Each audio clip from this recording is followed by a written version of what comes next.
Where's your face? You're not that cute. You ain't that cute. Uh-oh, change up. Good position.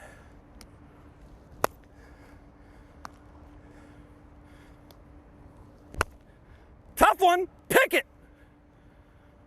Boy. That looks good. Hey, that's awesome. You feel it? I'm telling you, and that habit will get us out on replay too one day. It's gonna happen. Woo-hoo, I like it. Oh my goodness, he looks like a first baseman. Villar's play the other night was pretty sick, wasn't it? The one right here. Now, can I throw better than him with a fungo? Spin move. That'll, baby. All right, good job. Well, just think how lucky you are, again, to have a coach like that, you know. I mean, and everybody looks at, you know, they make it look so easy, and then you just see right there. I mean, that's what, about 2 o'clock today. Yeah. Beautiful day here in Seattle, so a nice day to be out on the field. Yeah. But again, you do that in Baltimore when the humidity is 95 and all that. So a lot of hard work. I mean, and again, you talked about Manny Machado. I still, Bobby said, Manny always asked me when he was coming up, why do you yell at me so much? He says, because you're going to be a superstar. And I know if you do the work, and that's the important thing. Same thing with Scope. He did the work, and, you know, Bobby every day trying to get one of these players a little bit better. He has done that, boy. All right, let's take a look at our game time temperature brought to you by BGE Home. We know more, we do more. 73 degrees with the roof open. Very gentle breeze blowing, but not going to affect the baseball. And what a sunny day it was here. Here's the starting lineup for the Orioles, brought to you by Southwest. Low fares with nothing to hide. That's transparency. Mullers, Villar, and Mancini, Jones, Beckham, and Nunez. Cisco just called up today. Rickard and Joseph. Chris Davis is not in the lineup. He was originally, but he's been taken out. Did not feel well. And take a look at Erasmo Ramirez. He had one of those struggle years. You know, again, he came back over from Tampa Bay last year, and then, you know, this year, lat problems early on, arm problems. I walked in with him today, actually. He comes from Nicaragua, so certainly knows who Dennis Martinez, one of my former teammates, looked up to him. So, again, sinker baller. He's been getting the ball up. You know, pretty much a fastball changeup pitcher, and the numbers aren't as good. I think they thought that they would get a better production from him, but injuries have really kept them away. And, you know, again, that he's always pitched well against the Orioles, and the guy with the best, at least home run number, apparently not feeling well, Chris Davis, so he'll be out of the lineup. Right shoulder problem, stiffness put him on the DL, 10-day DL. Came off on August 12. He's ready to go, Cedric Mullins, and we're underway. Pitch is a strike on the inside corner. Mullins getting his first chance to play against Seattle, period. This is his 20th Major League game. Switch hitter in the leadoff spot has drawn Seager in at third base, and a little bit at first on Healy as well. And the pitch will be taken on the inside corner for a strike. Throws a lot of strikes, not going to surrender a lot of walks. We'll see with the innings pitched, he really hasn't been able to put anywhere near the kind of season together that he would like to have done. 0-2 delivery, and that one will skim across the plate in a 1-ball, 2-strike count on Cedric. Cedric Mullins continuing to excite, obviously, the Orioles with the work that he has done in center field, the defensive play. He has come back to earth, as had to happen, with that 278 average. 306 left-handed, though. Ground ball into the shift. That'll be played by the shortstop, Segura. Yeah, take a look at their defense, and you know, kind of in the middle of the pack in the American League. And you know, Maben gets to play, even though his average is a little under 200. Gordon, of course, when Cano was out with the PED, he played. He went from second base to center field. Haniger having a great year. Seager, Segura, Cano, Healy, and then Mike Zunino, former #1 draft choice, doing the catching tonight. Home run guy. Mariners are desperate as they come in 6 games out of a wild card spot, and they are now 8 out of the division lead. Ball club that had put a real run on a month ago, but since the All-Star break, they've played .500 baseball for some inexplicable reasons, really, when you look at their lineup. Yeah, you look, I mean, what, last 70 games are right around 500. You know, I mean, I'm looking at some of their numbers, Gary. I mean, recent history, what, 11-11, 13-13. I mean, really, since the All-Star break, they're 9 games under 500. Yeah, that's peaked amazing. The end of June into the late part of July with an 8-game winning streak. 1-0 count on VR. Jonathan will take the pitch on the outside corner for a strike. VR getting the start at second, and he's played short. Well, take a yesterday off of Jorge Lopez. He just took a fastball up and away, wind blowing that way, but he smoked it to left center field. As it turned out, only run that the Orioles scored all afternoon. And that'll be a chopper hit twice, once on the 4, once on the back. This is not the New York Tennis Center. Yep. And a 1-ball, 2-strike count on VR. It's actually cooler probably here in Seattle. Could not be in probably a better place in the world tonight, weather-wise, than right here in Seattle. And all those games you talked about, the 4 games, the 2-run games and 3 one-run games. So the Orioles lose. Got him on a high strike call in the outside corner. Well, Bruce Streck been doing the whole play and umpiring, and whether you're pitching or hitting, you want to find out what his strike zone, but you don't want to do it this way. He thinks it's high. Maybe that's the pitch he'll call tonight. You can see right around the letters. In the strike zone, Dreckman is pretty straight up on balls and strikes through his career. He calls them pretty much by the strike zone as defined in the book, and neither pitcher nor hitters had any great advantage when he's behind the plate. Here is Trey Mancini. Mancini was going to be the DH in the ball game. The original lineup had Chris Davis in playing at first. Davis went to Buck Showalter, said he just was not feeling well, didn't think he could go. So Mancini moved out of the DH spot over to first base. Trey is 0 for 5 in his career against Ramirez, and he chases a nasty down and away at 82. Yeah, he would be the guy in your pitchers meeting where you'd say, don't let this guy beat you. He's been their hottest hitter. He's been driving the ball the most. We saw him on Saturday night, tie the game, hanging slider down the left field line for a home run. Sacrifice fly on Friday night, almost another home run to right center field. It's the All-Star break. Nobody's been hotter for the Orioles than has Trey Mancini been, and consistently so. And so important for him and for the Orioles, because this is a foundation piece for this team for the future, either as a DH or as a first baseman. And the Orioles really need him to be confident. And he wasn't first half of the season. He admitted it. Little chopper that's going to go foul off the catcher. Well, there was a terrific article in the Baltimore Sun the other day talking about, we've talked to him, and he said, I had a little meeting with myself during the All-Star break, and kind of talking about the fact that his sister Kate sent him a picture of him playing Little League when he was 8. Said, I believe you'd be a big league player, and you've come too far to only go so far. So you need to kind of settle down and go get him. And he has. He has since the All-Star break, hitting .299. He's had 9 home runs in 40 games since the break. He has been the Orioles' leader. He has homered in 4 of the last 7 and has had an extra base hit 6 of the last 8. He will pump that one down the line and foul and out of play. Well, what he's done too is he's been able to drive the ball to right field like he did last year. I mean, you come into the big leagues and your first year you hit .293, you hit 24 home runs. The .340 batting average, runners in scoring position. On the left, Scott Coolbaugh, the hitting instructor for the Orioles. And that one's going to be chopped foul, so pretty good duel going on here as Ramirez, 28-year-old right-hander, trying to find a way to get one by Trey Mancini. Not so easily done. So we pitch number 8 from Ramirez to Trey with 2 down and nobody on. Mancini this year in the 4 previous games, 4 for 17 against Seattle with 1 RBI. Orioles did not hit well in those games against Seattle. That one drilled foul. The Orioles hit .217 in that 4-game series in Baltimore against them, while Seattle hit .278. Yet, as Jim said, the separation in runs was only 6. The Orioles got 14 runs and Seattle got 20. But the average is enormously different. Yeah, all close games. Yep. Couple and of at extra that time, inning of course, games. the Orioles had much more strength as far as.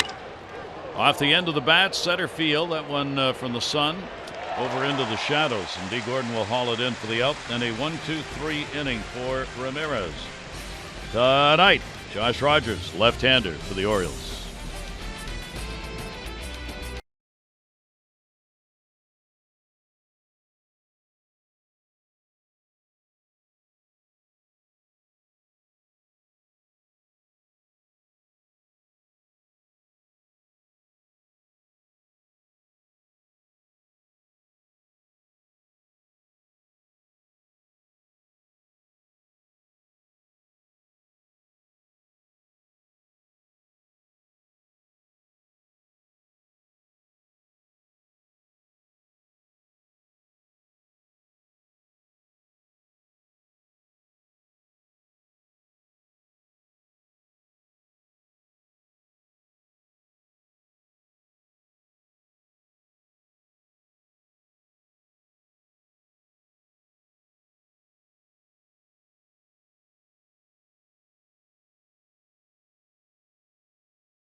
Shows up everywhere worldwide, and much is made of it and should be.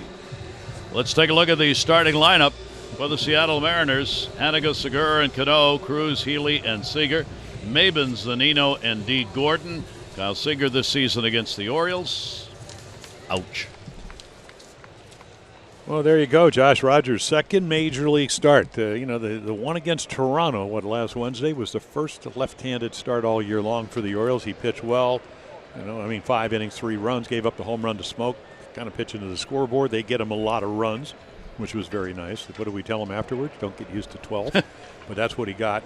Wants to pound the strike zone. Fastball, anywhere from 88 to maybe 92. Slider, not that good, but one of the big outs he got was on that, and then tried to establish the changeup. So pretty much a 3-pitch pitcher.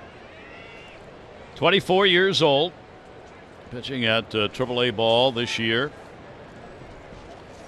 Pitch will be taken away. Here's Haniger. What a job he has done. Leadoff spot, newly assigned July 30.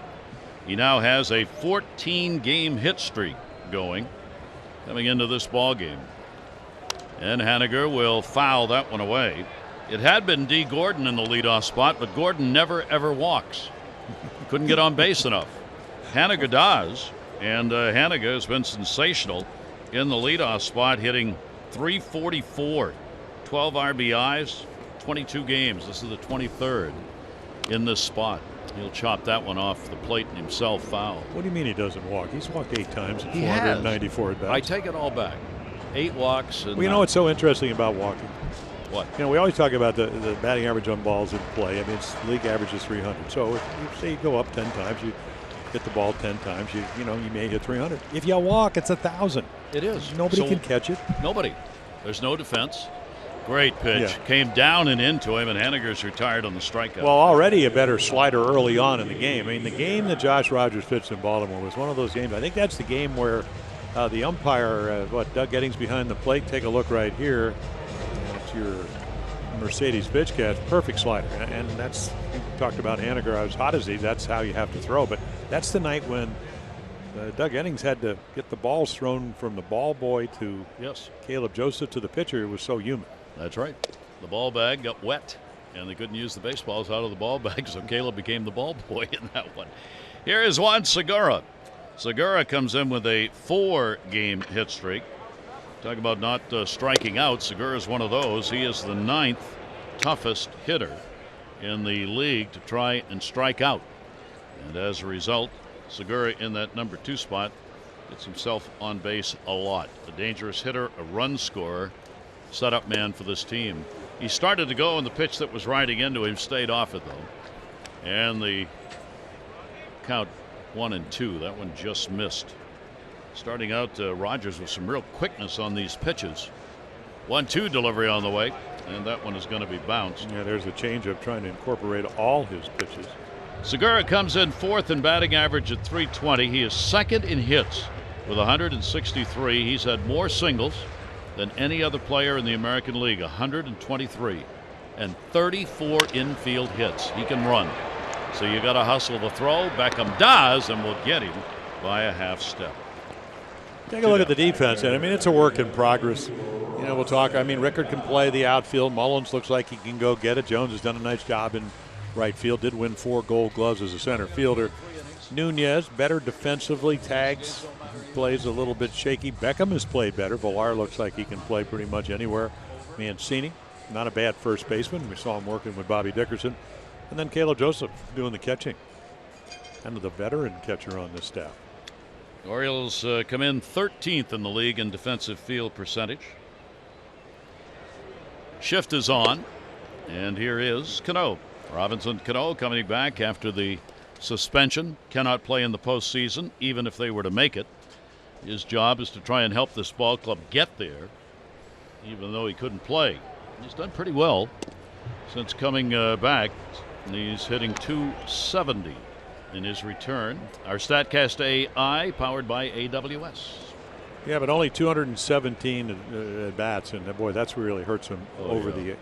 There was a number I think they went 22-7 after he was suspended, but that was because, and we'll talk about this, all the 1-1 and extra inning wins that they've been able to do. So There's a little wave at it. Yeah, I mean, it was a serious loss. You're looking at one of the best hitters in the game. He not only he's an RBI producer, he picks up hits, he scores runs, and I have to say personally, it was one of the biggest surprises for me. I just would not have expected him to be on that list. That'll go into the corner, and it is a foul ball. Yeah, and then of course, people that played with him said, well, we might have thought, and I mean, there's testing. They test all the time. I mean, you see the guys in the locker rooms. This ball just going foul. Can hit lefties, hit righties, can hit home runs. Good second baseman. Whether he'll end up playing first base down the future with D. Jordan coming over from Miami, even though he's in center field. So, but you're right. You spend 10 years, $240 million deal. You expect him. He's going to play. If you get hurt, that's one thing. But when you hurt yourself and the organization and his numbers are so good anyway. Well, he's a .305 lifetime batting average. 0-2 delivery on the way, and a great start for Josh Rogers. He gets a couple of strikeouts. Real good slider shown and a really good changeup. He can do that all night. We'll have a night of pitching. No score after 1.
Contestant Earl Downs Sr. from Annapolis in our Home Run Riches contest.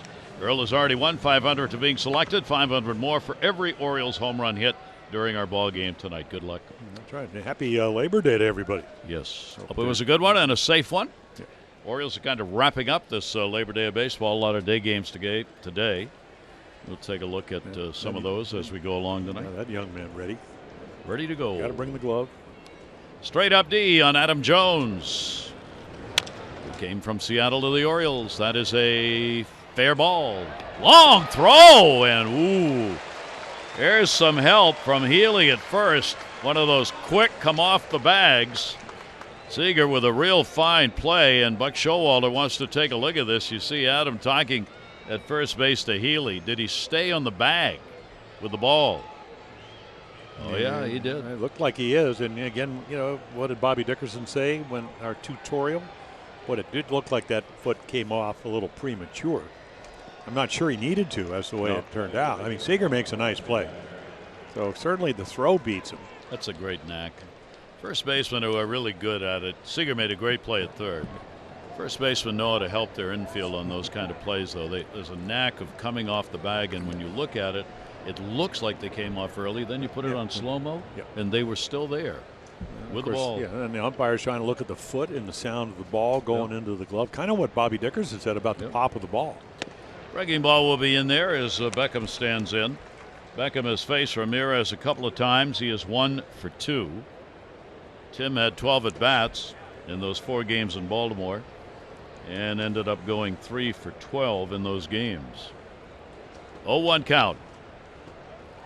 Right-hander Ramirez, off-speed delivery on the inside corner. Those games we were talking about that were played against Seattle, Seattle won them all, 5-3 in the first game, 3-2 in the second, and then there were 2 extra inning games. Seattle won them 8-7 in 11 innings and 4-2 in 10 innings. That's what Jim was talking about, how close those games were. Foul right straight back to the on-deck circle. And the Orioles were pretty much at full strength back then. Yeah, the number that I looked at with Erasmo Ramirez is that normally you think, 42 fly balls, 34 grounders, or actually 42 grounders and 34 fly balls. Usually he's a more pronounced ground ball pitcher. You can get away with that in this ballpark a bit, unless it's pulled down the line. The right field line's actually shorter at 326 than most are. Yeah, unless you're facing Nelson Cruz or something like that, then it doesn't really matter. short. Yeah, but again with the Orioles, when you take Trumbo out, who's having the knee surgery, and 301 to left field. Scope in Brewertown and Manny in Dodgertown. It's a fair ballpark. Yeah. Fair ballpark. Well, they moved the fence in right center a little bit a couple of years ago. Yeah. And had to wait on that a little bit. Another one of those 82-mile-an-hour deliveries, and Beckham double clutches and fouls it off. Yeah, and then they moved left center in a little bit. It used to be farther towards the scoreboard out there. There's Edgar Martinez, who almost got in the Hall of Fame this year. He's their hitting instructor. He used to have, he was famous to hitting that nice, take that fastball away as a right-handed hitter, hit it down the right field line. Ball carries well. But again, it's to the shorter part of this park. Lots of sunshine. Lights are on. 0-2 delivery on the way, and there's a shattered bat base hit into right field. That bat exploded on him. He'll make the big turn and will stop. Haniger, you do not run on Haniger. And a base hit for Beckham. Well, 4 for 4 on Saturday. Didn't get to play yesterday. Took the day off. And so, again, really good high ball hitter. Of course, this one's away. And there's the implosion of the bat. That'll bring Nunez up, and Beckham's on. So the Orioles get their first hit off Ramirez. Nunez. Here are the numbers on the year. Yeah, 1 for 12 over his last 3 games. Did get the pinch hit the other night. Nunez, the start at third base with the Orioles, have taken a long look. Game number 38 with the Orioles. Runner on at first, Renato Nunez. Infield, double play depth, pretty much straight up. Gets the gap in left center in the outfield, and will chop it foul. Oriole hitters early on. Seemingly there's some sink on that ball that Jim was talking about, because they're hitting them down. Well, it's hard to do anything with it, but either hit it to the third baseman or hit it foul. And we saw Brad Keller do it for the Royals, the Rule 5 pitcher that really pitched well on Friday night. And what we've seen from Nunez, Gary, as you know, is a much better fastball hitter, better high ball hitter out over the plate. So they try to pound him in and throw him breaking balls. Well, one delivery got one off the end of the bat that time into right center fielder Gordon. And he will put that one away. 2 down.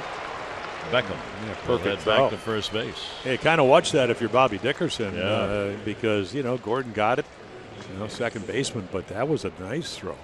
On the money. Yeah, if you didn't know what his arm strength, he'd good say, enough go ahead, run. Good enough. They're all talking about it. Yeah. Well, he's telling Beckham, Timmy, you want to run? Go ahead. No, I'll go back to the bag.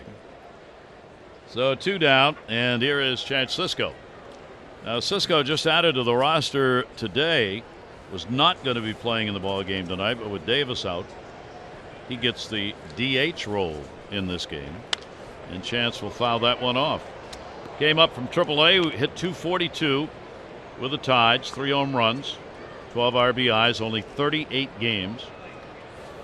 Tough time behind the plate, threw out only 13% of base stealers. Yeah, that's the report was a little difficulty throwing.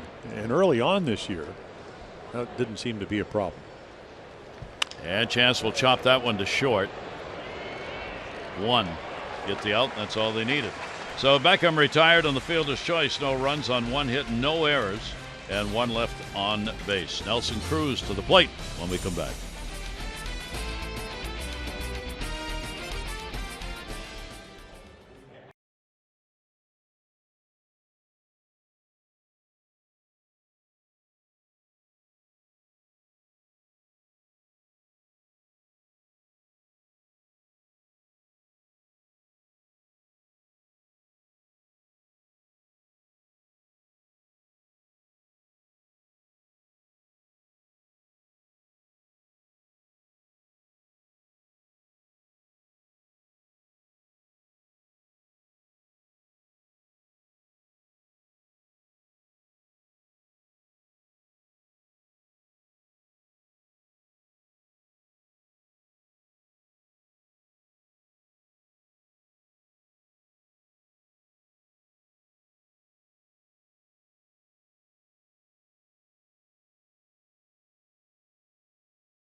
be at Oriole Park Wednesday, September 19. Toronto will be in town.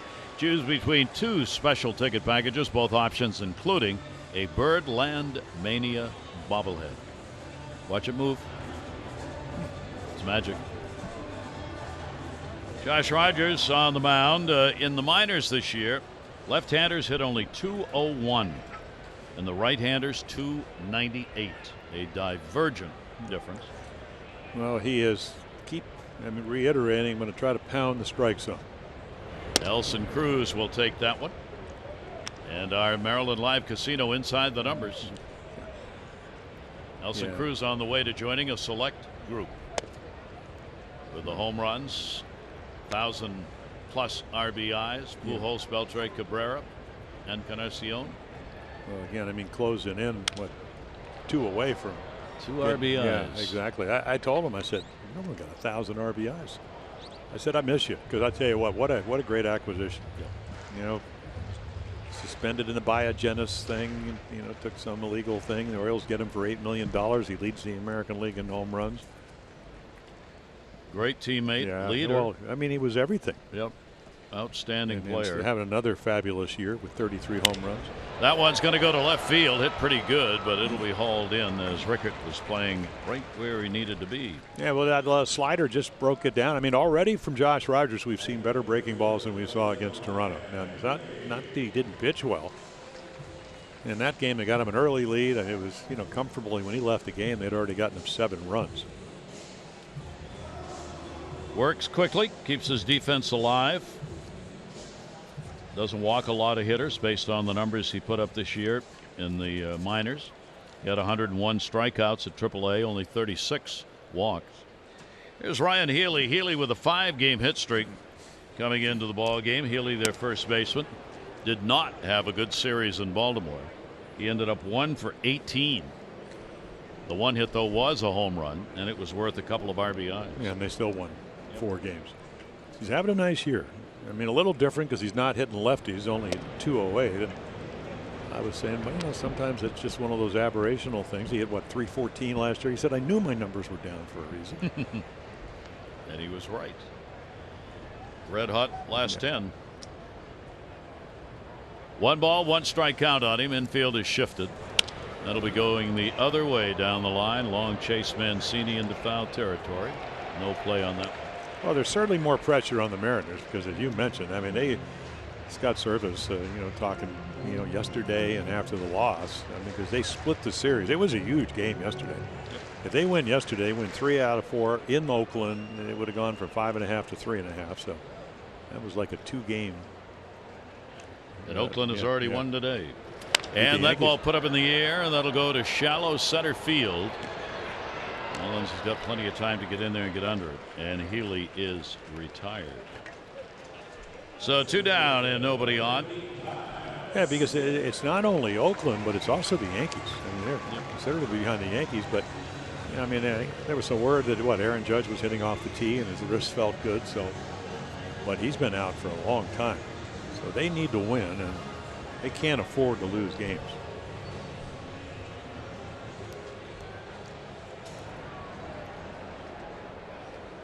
Here's Kyle Seager. Seager's got a 3-game hit streak coming in, and he will take the pitch inside for a ball. Seager's gone 3 for 13, so a streak he has been able to keep alive with the 1 hit per ball game. 35 RBIs against left-handers. He leads the major leagues in that department. The amazing thing is he's 263 with those 6 home runs and 35 RBIs, hitting under 200 against right-handers. And that ball blasted in the air to right center field, but it's not going to carry. It was off the end of the bat a little bit. Adam Jones able to move over and put it away. So retired in order. That's 6 in a row set down by the Orioles left-hander. No score.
League Notebook. These are the Labor Day headlines. The National League is headed for a total free-for-all, said the athlete. Why? 8 teams are within 2 games of a playoff spot and within 7 games of each other.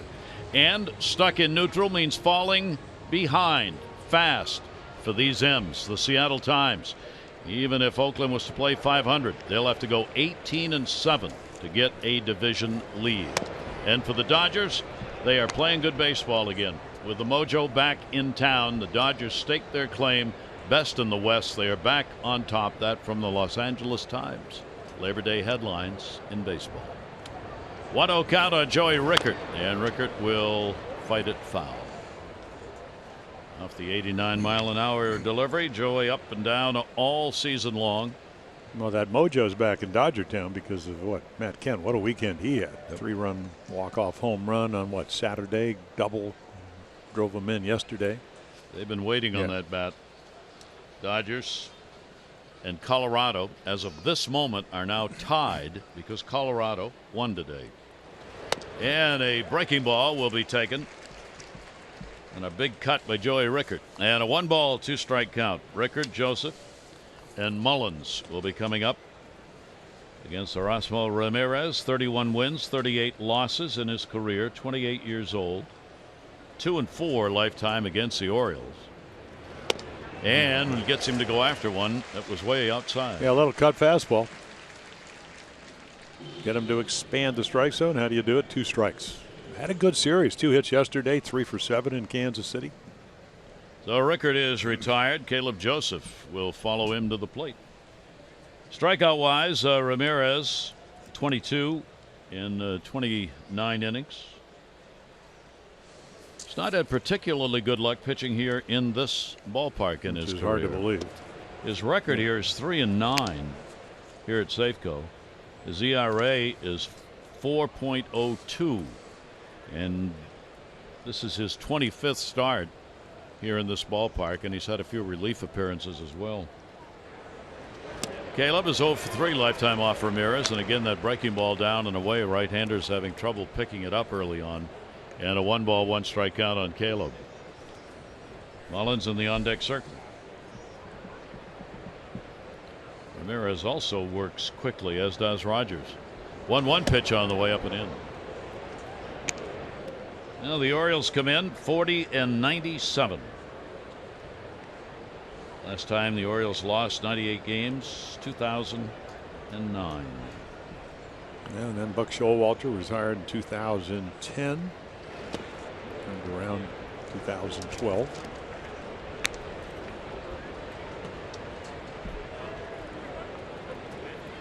Orioles on the road this year. Of course, it has been a struggle for them, both home and away. Hasn't made a whole lot of difference in that regard for the O's.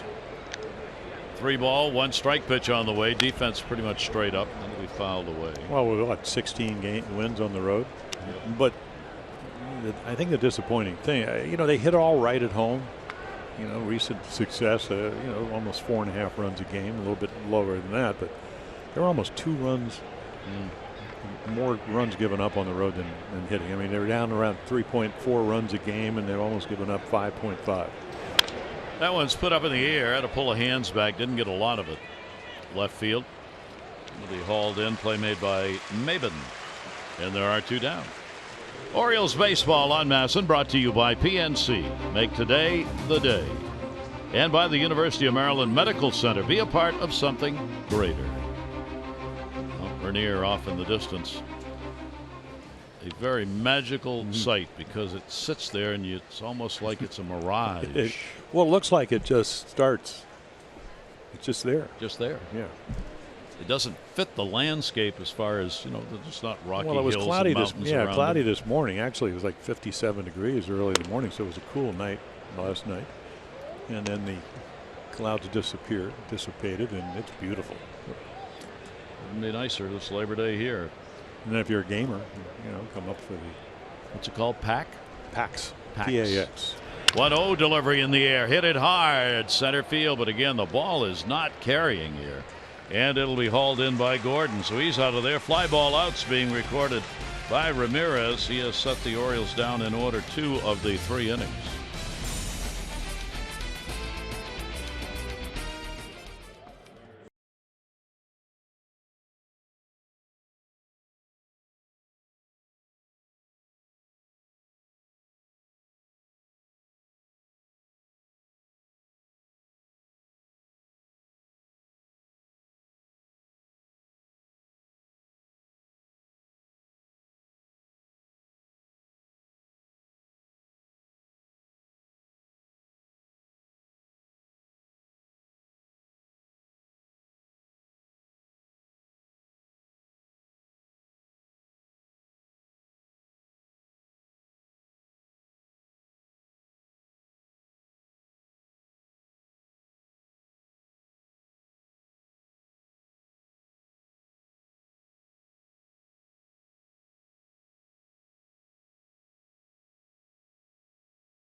here. Well, for this young pitcher, here's what he thought.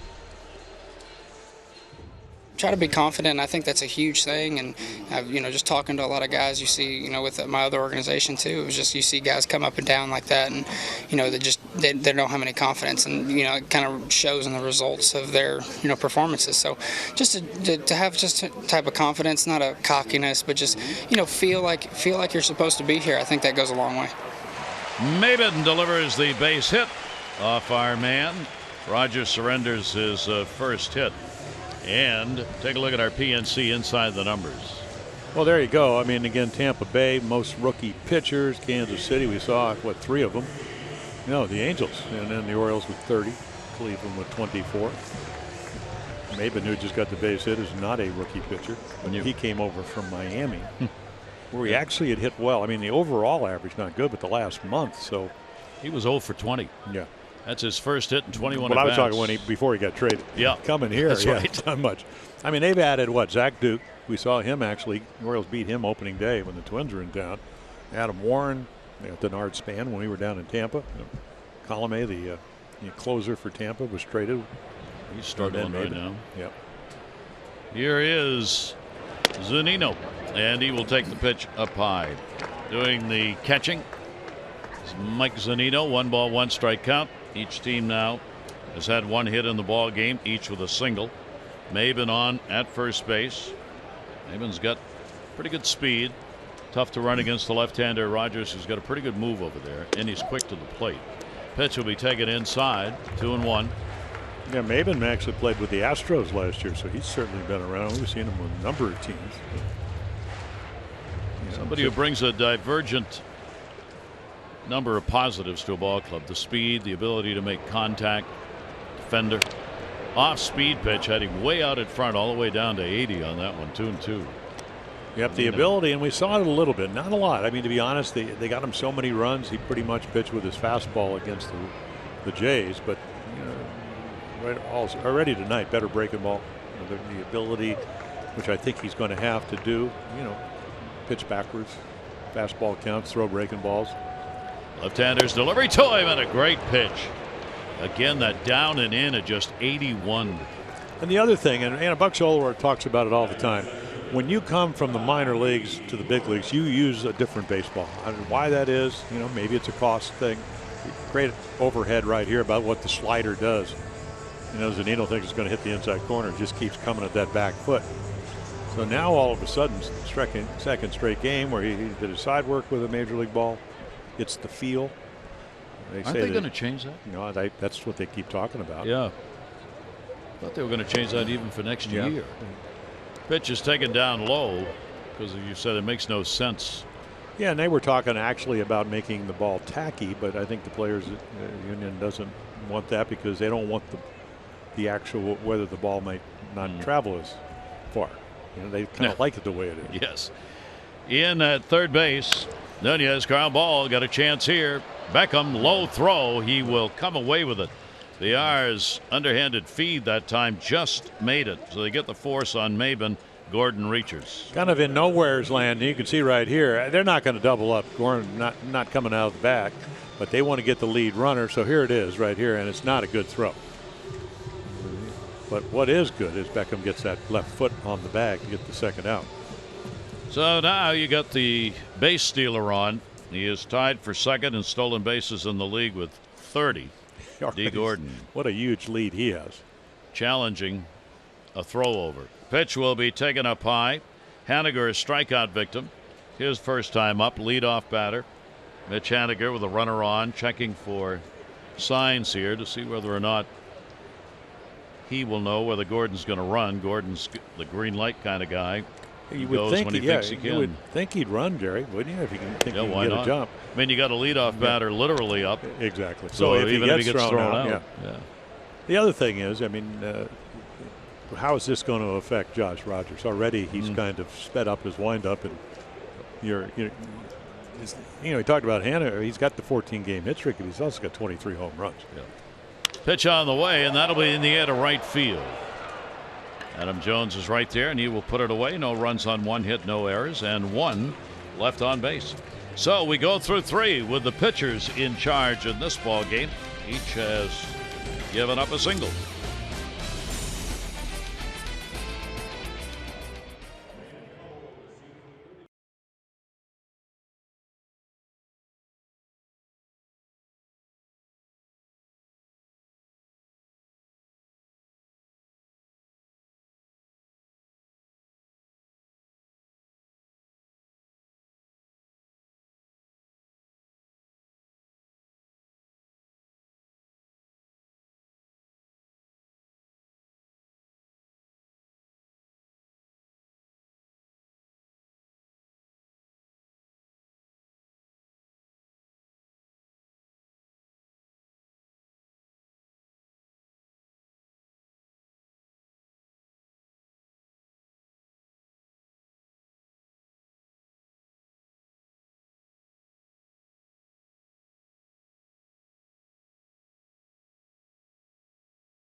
All-wheel drive RAV4 Toyota. What drives you? Visit buyatoyota.com for great deals. Took the sunset cruise on the Tacoma. That may be it. Last night over to Bainbridge. You were beautiful on night. Yeah. Well, you get around. It was great. It was beautiful. You have any company? It's like the Titanic when you had company. Yeah. When you get up front of that thing, it's freezing cold. You stand up on the front of the ferry. Yeah. Oh, you did that? You did the... Well, I didn't do that. Well, my daughter did. Yeah. She immediately thought of the Titanic and decided she should stand up on the front with her arms out. Yes. Jack. Gorgeous Jack. thing. Was she yelling Jack? She was Jack. Jack. No, she was yelling Jack. Diamond. Diamond. Yeah. I can just imagine that. Here's Jonathan Villar. Villar, a strikeout victim, his first time up. 2 pitchers in charge here. No walks. Ball tagged down the line. Where's it going to go? By the foul pole. And it hits it. Goodbye home run. A line drive shot right off the fair pole. And Villar gives the Orioles a 1-0 lead. Yeah, like we said, not as many ground balls and the home runs up. And Villar yesterday left center. One thing about Jonathan Villar, we knew Jonathan Scope was 32 home runs, great player. But again, making a lot more money. Villar could hit home runs. 2016 led the National League in steals with 62, also 19 home runs. And he's a switch hitter. He rifled that one. Yeah. That's the 10th home run surrendered by Ramirez. 5 lefties, 5 righties, and the pitch will be taken for a strike. Here it is. Yeah, take a look. And again, he doesn't throw that hard. He's been throwing at 88. So if you're Jonathan Villar, you're just kind of doing a Carlton Fisk game. Please stay fair, and it does. He's had 6 home runs with the Orioles and 15 RBIs overall for Villar. He's now got a dozen homers, and Villar gives the Orioles the 1-0 lead leading off this 4th inning. Trey Mancini flied out to center field his first time up.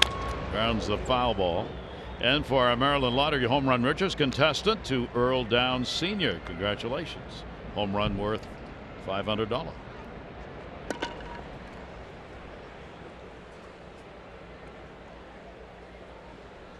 One ball, 2 strike count on Mancini. Breaking ball chopped again to short. Segura. 1 down. Oakland Athletics coming to the ballpark in Baltimore September 11 through 13. On Thursday, September 13, all fans will receive an Orioles This is Birdland t-shirt. For tickets, go to Orioles.com.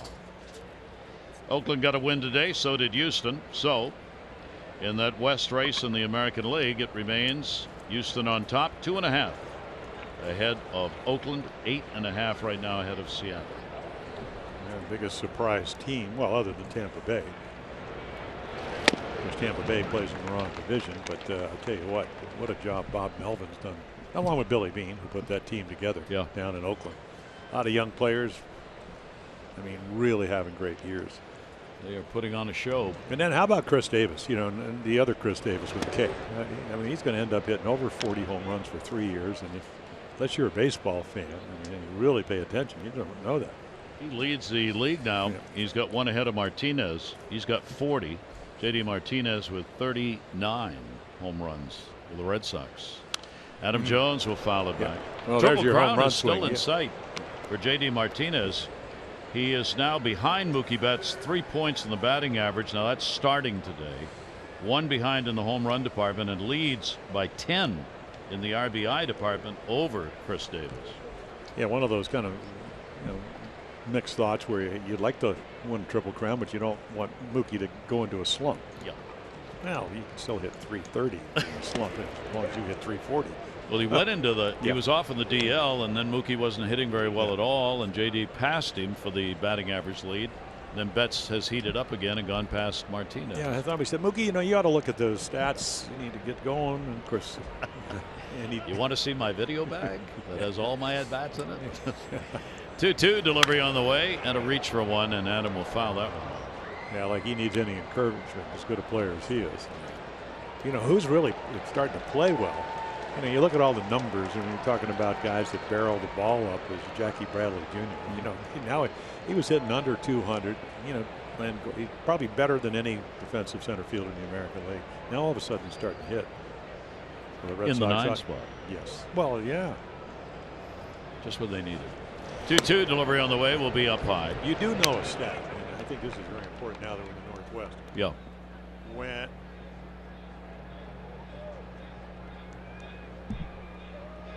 have I lost you? A little headset problem here. I could see your mouth moving, but I couldn't hear anything. Come along with me. Come along with me. That'll go to short. Little soft line drive. Adam Jones is retired. And there are 2 down after the home run by VR.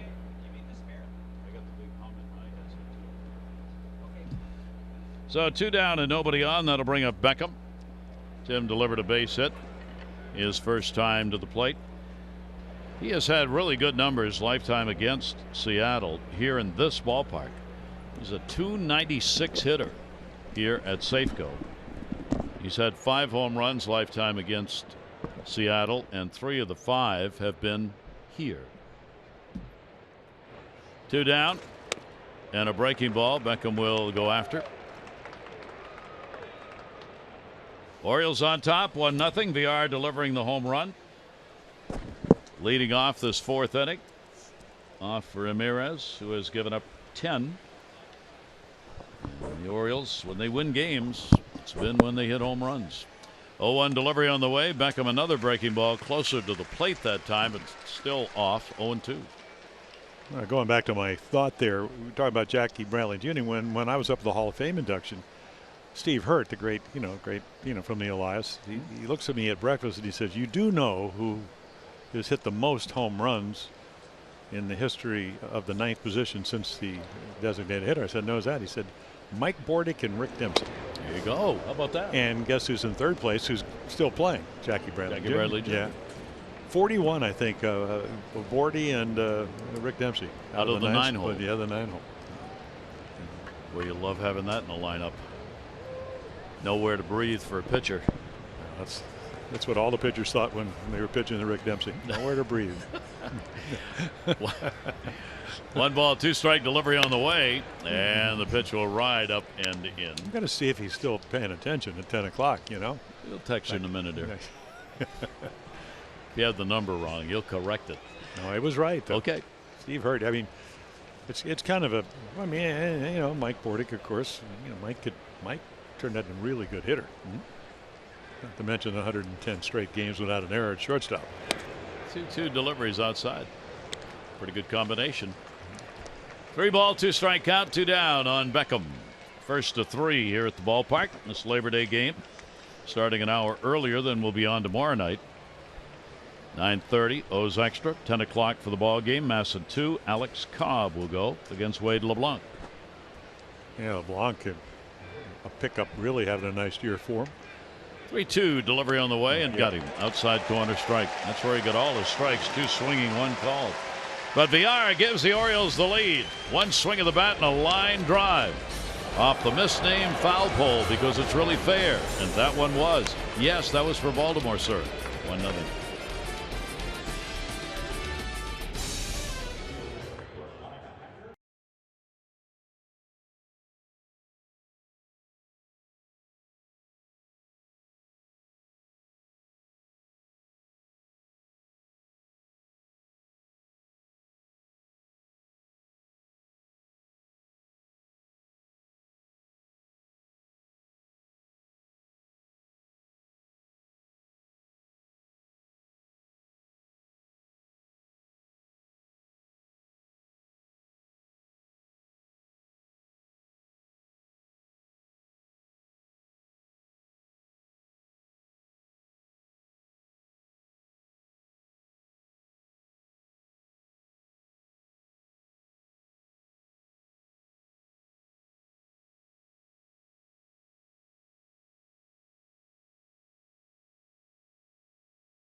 '14 through the 16th, and on Saturday, September 15, first 35,000 fans 15 and over get the Orioles lightweight hoodie.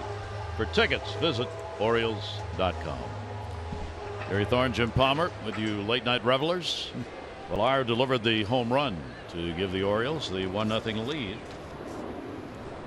Josh Rogers something to work with. Pitch taken down and away by Segura. Yeah, first curveball he's thrown all night. Sliders and changeups.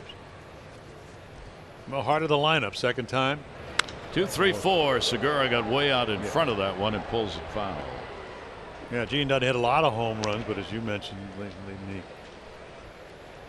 the world in singles.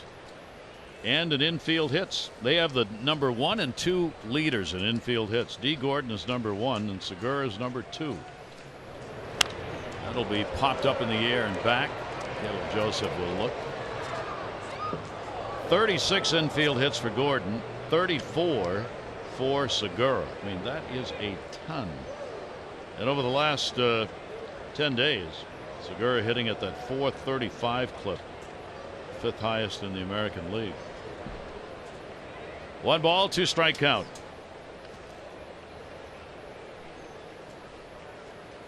Left-hander's delivery. Ooh, that one got in his kitchen, and the play is made nicely by Villar. I hope he didn't hurt himself. I like that move, though. Yeah. Thou shalt not deflect balls hit up the middle. No, not when your second baseman's playing in the shift there. Take a look right here, and yow. Yikes. Which way do I go, sir? Yeah, exactly. Down. Kind of answered that question. They get out of the way, and he gets it out. Here is Cano, a strikeout victim, his first time up. Well, the more teams you broadcast, or the more you watch the game, there's another good slider. You see, okay, Paxton, their best pitcher, 11-game winner. Had back problems early, but he got hit by a line drive. Yeah. So he's on the DL. Price on the DL. He got hit on the pitching arm with a line drive. On the wrist. Yeah. Coming back next week, they hope. Well, that's what happens. Ball a little more lively. Yep. You're both very tall. So again, the distance between when you release the ball, Josh Rogers not a hard thrower, but he certainly gets down the rubber. Does throw over his front side. You can see him as a big guy. Has a nice windup. If you just looked at him size-wise, when you stand next to him, you figure this guy's going to throw 98. But that's not the case. Defense moves out of the shift. 1-2 delivery on the way. Cano hitting 270 off the lefties, 287 off the righties. Strikeout victim his first time to the plate. In Josh Rogers' first start, he faced only 2 left-handers. They went 0 for 2. Right-handers 7 for 20 with a home run against him. Of course, that's just the one start, because this is only the second. 3 ball, 2 strike count. Of course, Cano always capable in these kind of counts where you have to throw a strike with Cruz on deck. Becomes more of a home run hitter if you don't hit your spot. 3-2, and that'll get a walk. There's the first walk we've had in the ball game. It comes with 1 away here in the 4th inning. Well, you're Our always PNC Minor League Insights brought to you by PNC. No better time to act than today. PNC, make today the day. Yeah, you're always looking for positive things, and boy, Keegan Aiken, what a year he had. 3 earned runs or less, 20 out of 25 starts. A guy that not on the 40-man roster, don't have to protect him. You can see Brad Bergeson won it in 2008. Otherwise, you know, in the old days, probably maybe see him pitch up here, a couple of starts.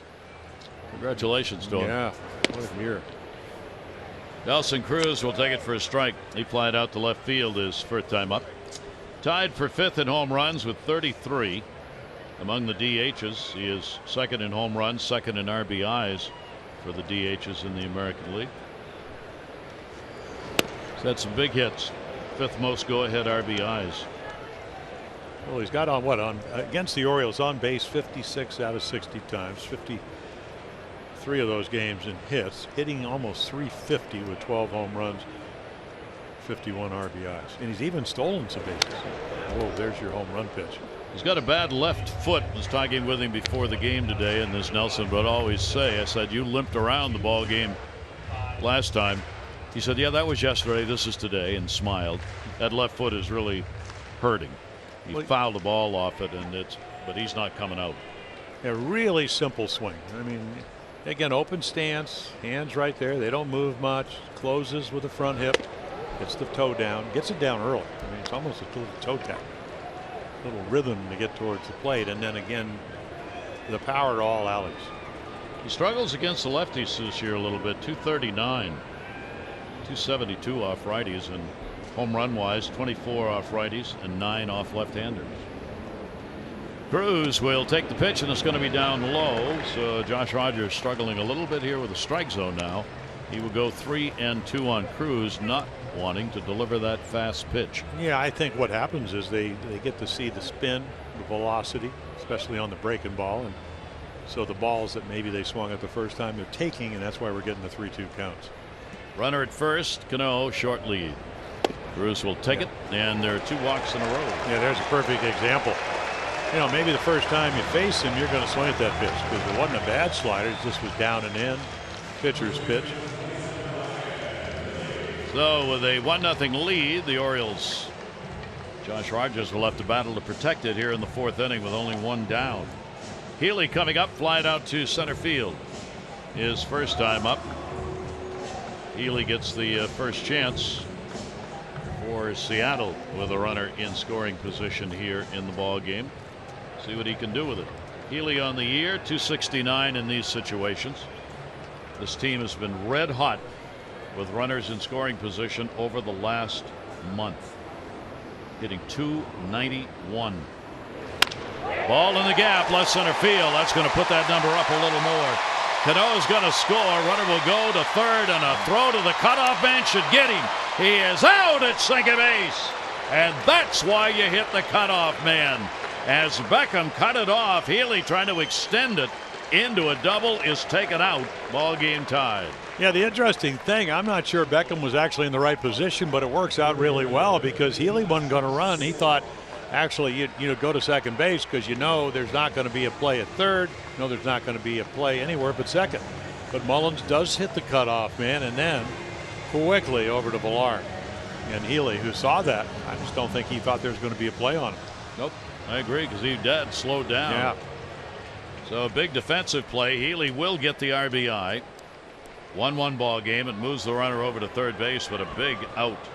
Well, it's a huge out against a young pitcher. Second time through the order. Now there are 2 down. And the pitch taken for a strike on the outside corner by Seager. Seager 226 in these situations, a surprisingly low average of just 218. coming in, flying out to right his first time up. Cruz will get the lead at third, potential go ahead, 90 away. Ball popped up and out of play. Yeah, I mean, an integral part of their team. He's only 30, and you know, signed the long-term deal. He's got 3 more years at like a ton of money, 18.5, 19 million dollars a year, and then a buyout. So they owe him what, about $57 million. So and that, again, if you're playing at a high level, it's still a lot of money. Don't get me wrong. That's fine. And you know, he's a very good defensive third baseman, but I thought they think he would maybe hit a little bit better. And that's going to go to first. Nice stop on the backhand. And the out recorded. Trey Mancini on Seager. And that will end it. So the defense really comes to the fore. That play at second base on the relay from Mullins to Beckham to Villar.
Contributes $50 supporting the Leukemia Lymphoma Society Light the Night Walk.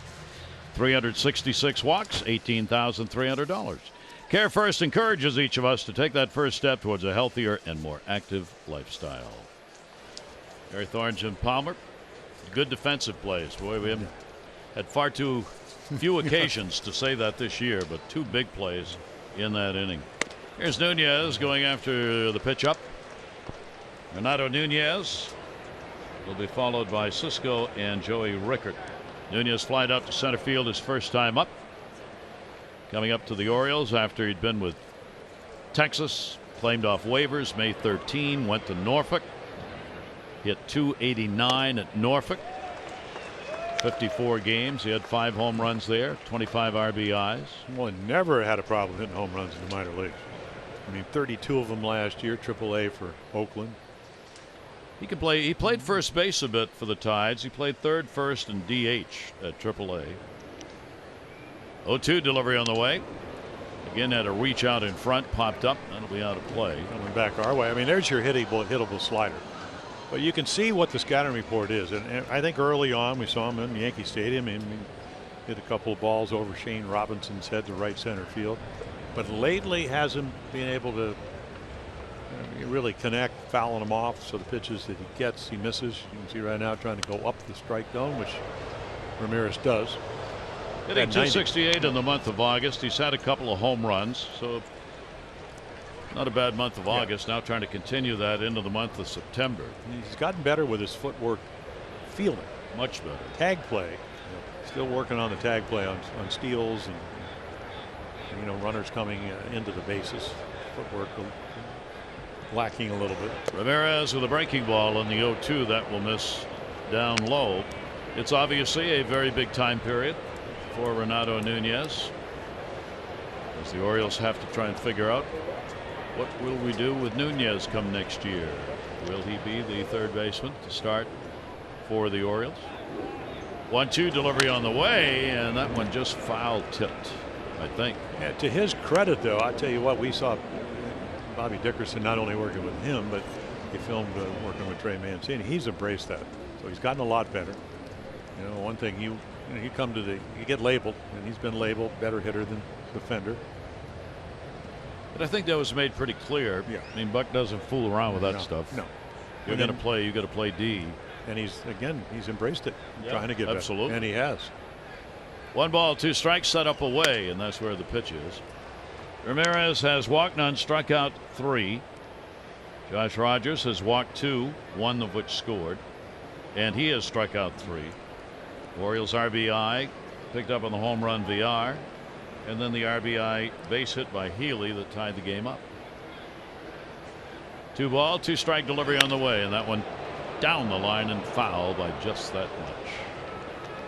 Yeah, you bring it down a little bit, and all of a sudden, you see how hard he can hit a ball.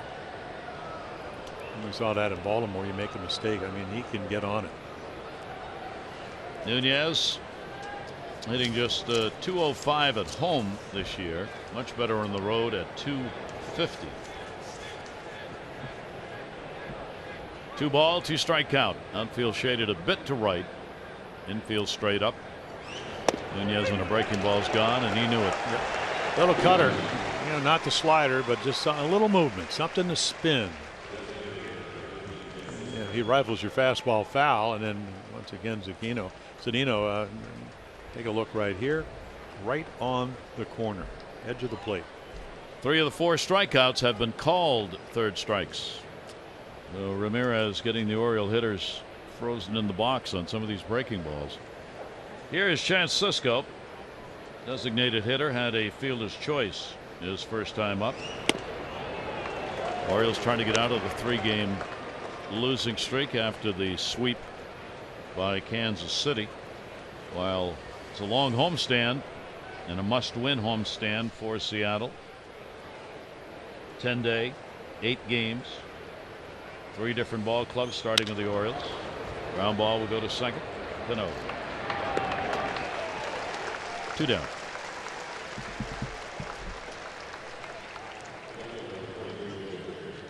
And Oriole fans, the day after the Orioles score 5 runs or more, get 50% off regular menu price online orders at papajohns.com with promo code Orioles5. 2 down, nobody on. That'll bring up Joey Rickard. Rickard, a strikeout victim, his first time up. 2 down, base is empty. Ramirez retired the side in order a couple of times, first and third. Now looking to do it again. And we'll start with a strike on the outside corner. Look at nice, easy delivery. Well, he's coming off a 3-run, 9-hit, 7-run performance against the Padres, so he's kind of happy. He's got his stuff. It's fresh. I mean, you know, and it really wasn't a ball in the middle of the plate, just kind of up and in that Villar turned on. So he's made some quality pitches. Only his 7th start of the year, but his 188th career appearance. Yeah, Mel Stottlemyre Jr. looking on, the pitching coach. 86, little wrinkle on it. You know, that little cutter, it just gives him some movement. So you got 1 sinking, 1 cutting, occasional slider to mix it in. A lot of work against the Orioles. 18th appearance, 8th start. That 2-4 record and a real good 2.98 ERA against the Orioles. 1 ball, 2 strike count on Joey Rickard. 2 down, bases are empty. Right there. He's freezing guys sometimes with that fastball after they've seen those off-speed pitches. 5 strikeouts, retires the side in order in a 1-1 game.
to the whole true moment later in tonight's game. Here in Seattle in the first of 3. Good pitchers duel underway here. Josh Rogers trying to get win number 2 in as many starts for the Orioles. Looking to become only the 3rd Oriole to earn wins in his first 2 major league starts. That's pretty amazing with all those years in between. Dave McNally did it 62-63, and Zach Britton in 2011. Both of them won their first 2 starts. That'd be kind of like a trivia question, because most people, us diehard Orioles, realize, you know, one of the great closers now with the Yankees, he led the team with 11 wins that year. You forget he's a starter because he was so good, is so good as a closer. Yeah, he came up, you know, again with, well, Tillman came over from Seattle in the trade, but he was with Arrieta and Britton. They all came to the big leagues pretty much the same time. And they would have shoulder problems and have to make the club and turn into the closer. Cameron Maben in the air to right field. He came into this ball game 0 for 20. He got a base hit, and he'll get another one. It's going to bounce off the top of the wall. He's going to go for 3. Relay throw, VR. Not in time, and he stayed on the bag. A leadoff triple for Cameron Maben. Yeah, he didn't even start running until he got to second. That's the kind of speed he has. Again, that's where they brought that in, but that's the biggest part of right center field. And right here, Adam Jones, he'll get to it quickly, hits the cutoff man, and right here, I mean, he can run. No doubt about that. Second triple of the year, the first one he has picked up since coming to Seattle. And the Orioles are going to bring the infield in. Nobody out. 1-1. Here's Zunino, strikeout victim, his first time up. Zunino will take the off-speed delivery up and in. So Seattle gets a chance to pick up the lead in the ball game. Yeah, infield in, not a lot of speed. Strikeout guy, 130 strikeouts now and 313 at bats. Look out. Yep. Down the line, a row or 2 in on the way out in front swing, and a 1-ball 1-strike count on Zunino. Yeah, the art of pitching now is to try to get him to pop up or strike out, but without overthrowing and walking him, because you want to stay. You know, you'll give up a run via the big inning. Zunino's an extra base hit guy, certainly not average. The average at 192 coming in, but 18 home runs and 12 doubles picked up this season. So as a result, he does have 40 RBIs. Really good low ball hitter. 2-1 delivery on the way, and taken for a strike. Good pitch on the inside corner. Yeah, Caleb Joseph, veteran catcher, trying to say, okay, probably looking fastball. And impressive thing about Josh Rogers is the use of the breaking ball tonight. 2 balls, 2 strikes on Zunino. Infield still in.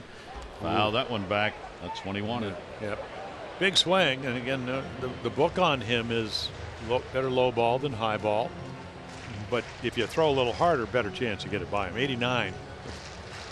Got it in. That's why he missed it. But boy, he had a nice swing. As many as 25 home runs in a season with Seattle.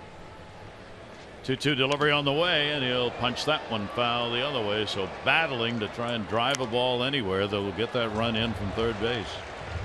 Mike Zunino, 27 years old, only a 209 major league average. So the numbers average wise have never been there. He's just made up for it with extra base hits. And catching. Defensive part of it. 2-2, and he'll get him. Good pitch. So a couple of good pitches to hit. He fouls them off, and then all of Josh Rogers. Very impressive breaking ball right here. Down and in. Perfect pitch.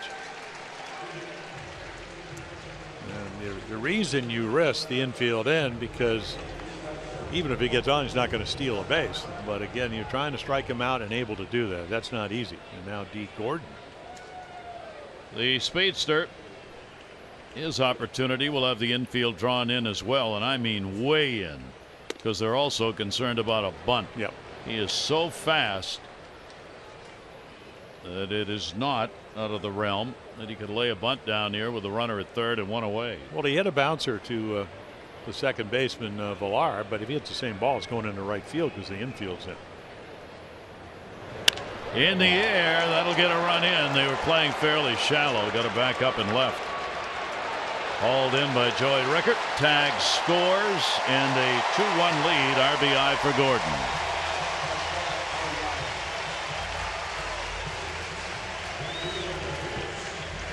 A successful, productive at bat. Well, obviously the triple makes it, boy, anytime a guy leads off an inning with a triple, and then they're all looking for a way to get him in. Fly ball, work on it every day, got a pitch to do, didn't miss it. Only 27 RBIs on the season for D. Gordon, but that one gives the team a lead. His 5th sacrifice fly. So it'll clear the bases, 2 down, and here's Mitch Haniger, the leadoff batter. Haniger's gone 0 for 2, 14-game hit streak, the longest of his career, longest current major league streak, and the longest streak for any Seattle Mariner this year, held by Mitch Haniger. Now, former #1 draft choice, and back in 2012 when Milwaukee traded to Arizona, and then Jerry DeFoto, who's made over 70 trades. He ends up getting him. Not only does he get him, he gets Gene Segura. That's a great deal. Yeah, I mean, Taijuan Walker goes the other way. Boy, what a trade. And again, and he was coming off a year where at AAA he hit 341. So kind of on the radar, wouldn't you think? Pitch taken outside, 2 ball, 2 strike count. 2 down. Seattle gets on the board here in the 5th inning with the Maven triple and a 1-out sac fly by D. Gordon off Josh Rogers. Jammed him on that into the Oriole dugout, floating around. 2-2. Yeah, he can grind out some at bats. There they are. David Hess with the jacket. Austin Wynns, of course, the catcher, so nothing phases him. Even though he doesn't have the gear on. 2 ball, 2 strike delivery on the way, and Haniger will take the pitch down low. Change up trying to get him to chase, didn't.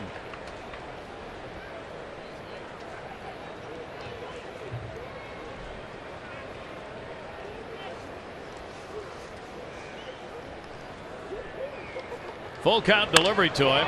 That'll be put up in the air to center. It's 400 to the wall. Way back, and it'll take a hop right at the base. Is it another triple? Gonna try for it. It'll be easy.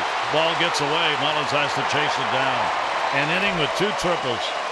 Haniger gets it, a 15-game hit streak. Well, you can see how vast. I mean, it's getting a little bit cooler here. Big ballpark. They score a lot more runs. I mean, he belts this ball. Camden Yards, that'd be in the Oriole bullpen. And then you can see the inexperience factor of, even Rickard, but more so Mullins, because they don't back each other up, and it's an easy triple. He was looking at his third base coach, praying he might get a wave around for a chance at an inside the park job. Well, Gary, as it turns out, Mullins misses a cutoff man. Yeah. Now they have 2 of them, but he overthrows Beckett. That is the 3rd triple for Haniger on the year, and that'll bring Roger McDowell out. Haniger, he saw it turning and looking at Scott Brocious, third base coach right there. Like, give me a chance, give me a chance. Josh Rogers looking for a 3rd out here and hold the score at 2-1. Ramirez will get up in the bullpen and start warming up. I was just looking here in that first start, 85 pitches thrown in the game against Toronto where he got the win, 5 innings. Trying to get through 5 here in this one. So here's a big at bat. Here's Juan Segura. Bunting would have been for a base hit. Nobody charging at the corners on the pitch, nor was the runner coming. Segura's grounded out twice. He'd have been laying it down. He'd have been looking for a single. Yeah, and only Cruz with a better number of runners in scoring position over the course of the year. Segura at 317 and of course hitting 320 collectively. And he'll punch that one to right field. Adam Jones going back with room and will make the catch. So run in on a couple of hits. Both were triples with a base runner left on. Our Ram do-ups. Brought to you by Ram Trucks. Experience the power and toughness of Ram at your local dealer. Or log on to ramtrucks.com to get to work. Guts, glory, Ram. 2-1, Seattle.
On this date in history on this Labor Day, how about 1880?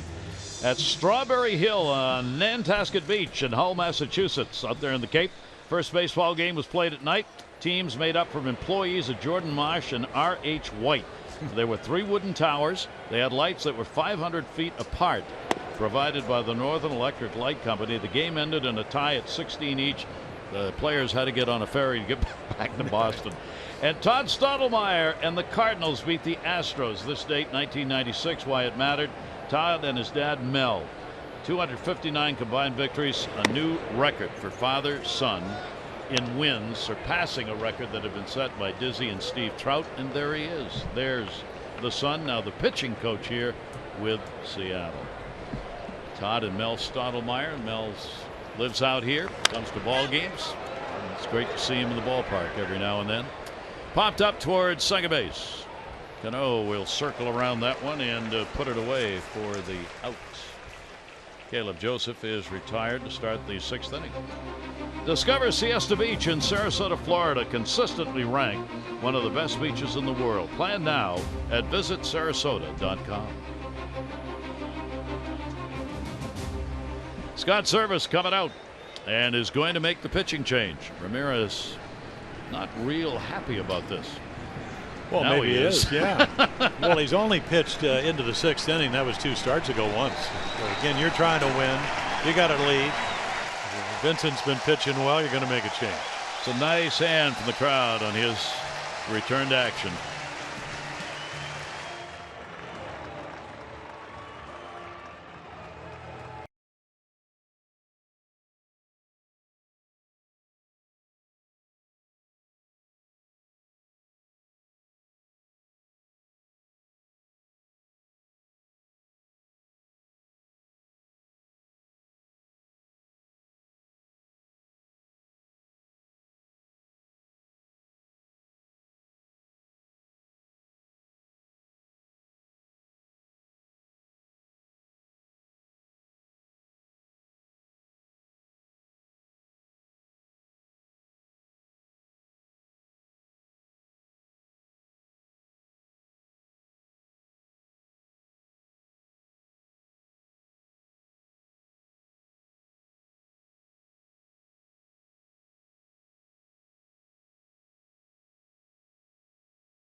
Nicaragua has a chance to win. They need to win this game. Orioles want to win it.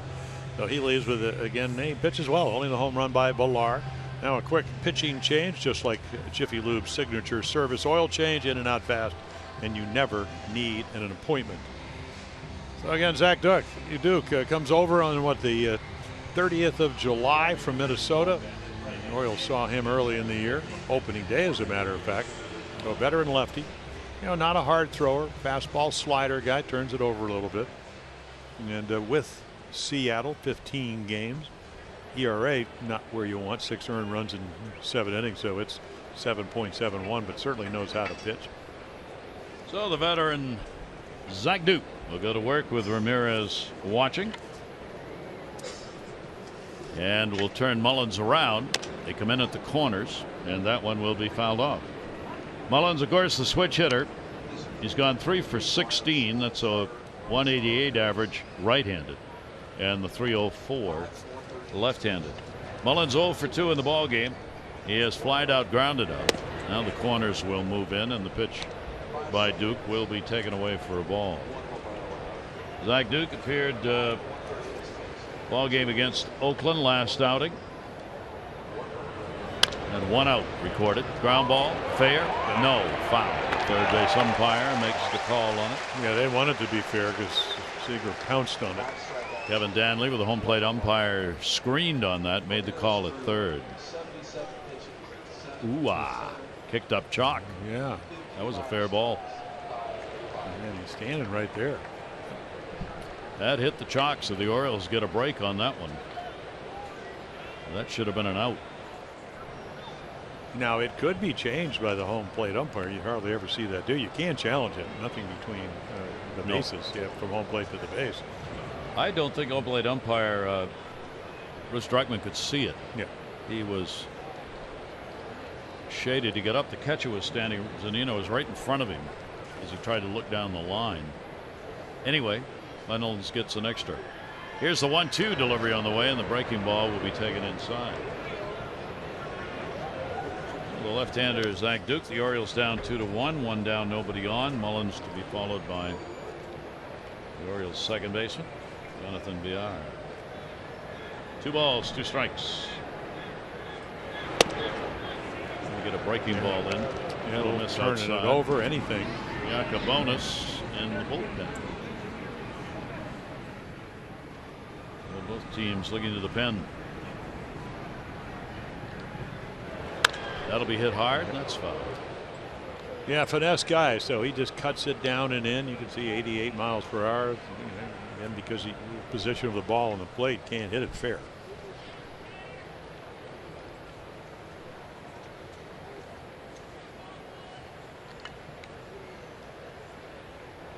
Duke 3-2. Mullins waiting on it, and wow, a nasty breaking ball that ended up behind his back foot. Well, welcome to the breaking ball. Veteran lefty, which is why DePoto got him, and then why Service brought him in. Young hitter. You can see him wave, kind of rolls his eyes because it's a quality pitch. And again, welcome to the big leagues. That's what you get from when you get into the middle to late innings when they start going to the bullpen, especially the good bullpens. So Duke records the strikeout. Now here's Jonathan Villar. Villar will take a pitch inside. Orioles with the 2 switch hitters. That's why the left-hander's out there. For Villar, 212 right-handed, 280 left-handed. 1-0 delivery to him, and Duke will go for the outside corner and will get it.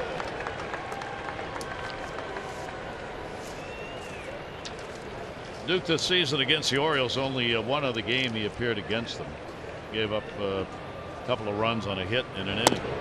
And that pitch is taken down low for a ball.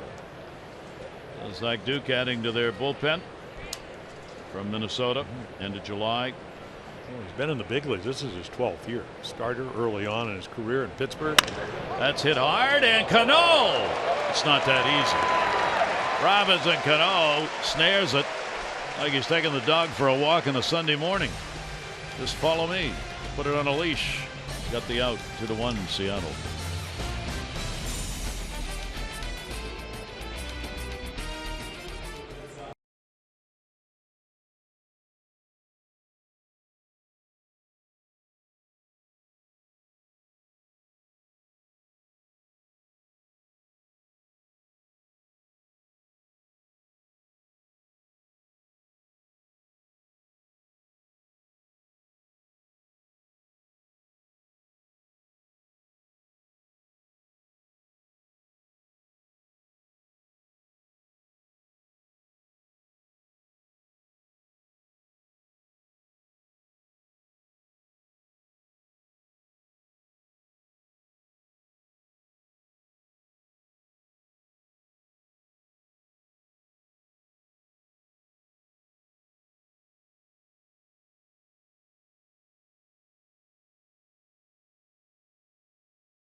WB Mason.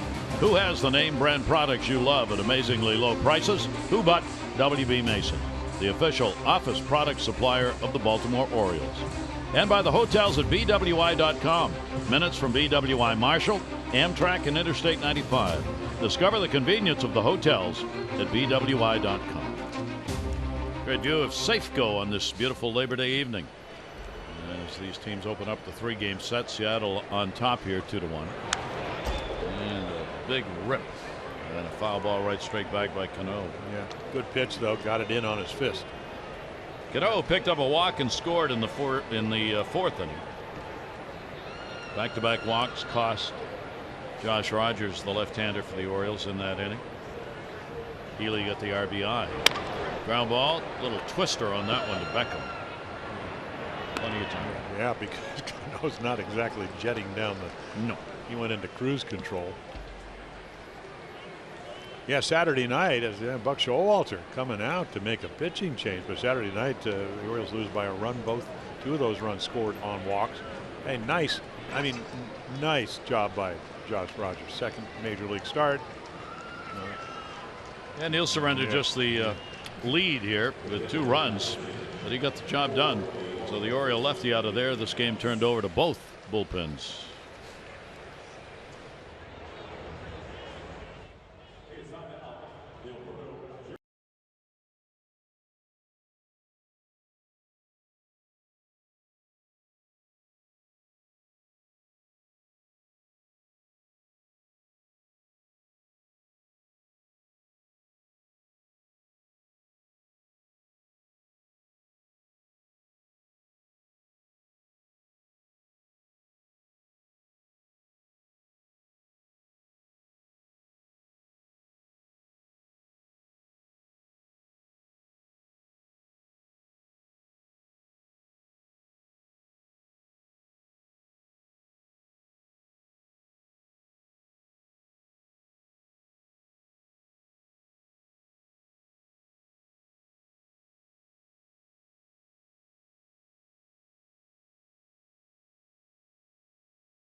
Brought to you by T-Mobile.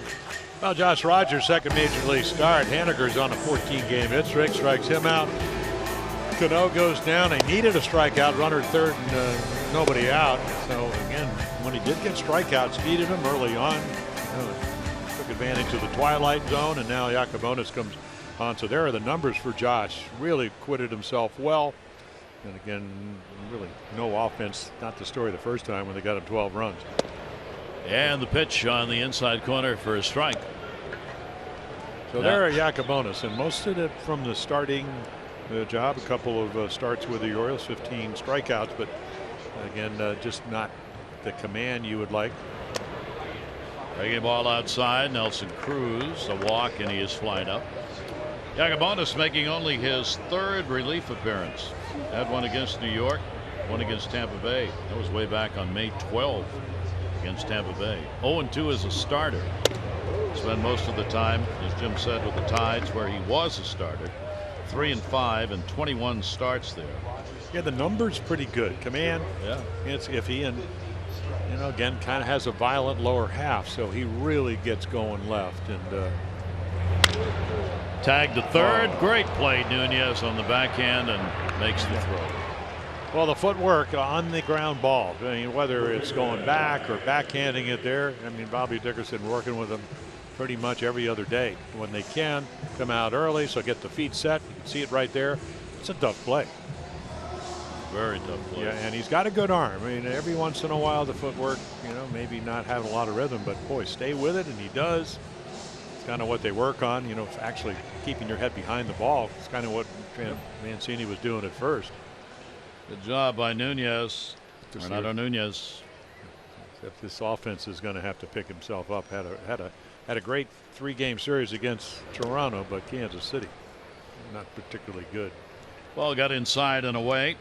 Healy picked up the RBI and a base hit in the 4th inning. Got thrown out at second base on an 8-6-4, trying to extend the single into a double. It is a big defensive play in the ball game. Helped get Josh Rogers out of that inning. Craigie ball, and that's going to miss inside by Yacobonis. So the Orioles getting a look at him to see whether or not he can work out of the bullpen after being a starter, which should be rather simple. 2-0 count. I mean, not simple to get him out, because that's always difficult, but simple to make the transition. That is in there at 94 miles an hour in the fastball. Yeah, the numbers lefty righties AAA were really, really good. Left-handers 227, right-handers 209 at Norfolk.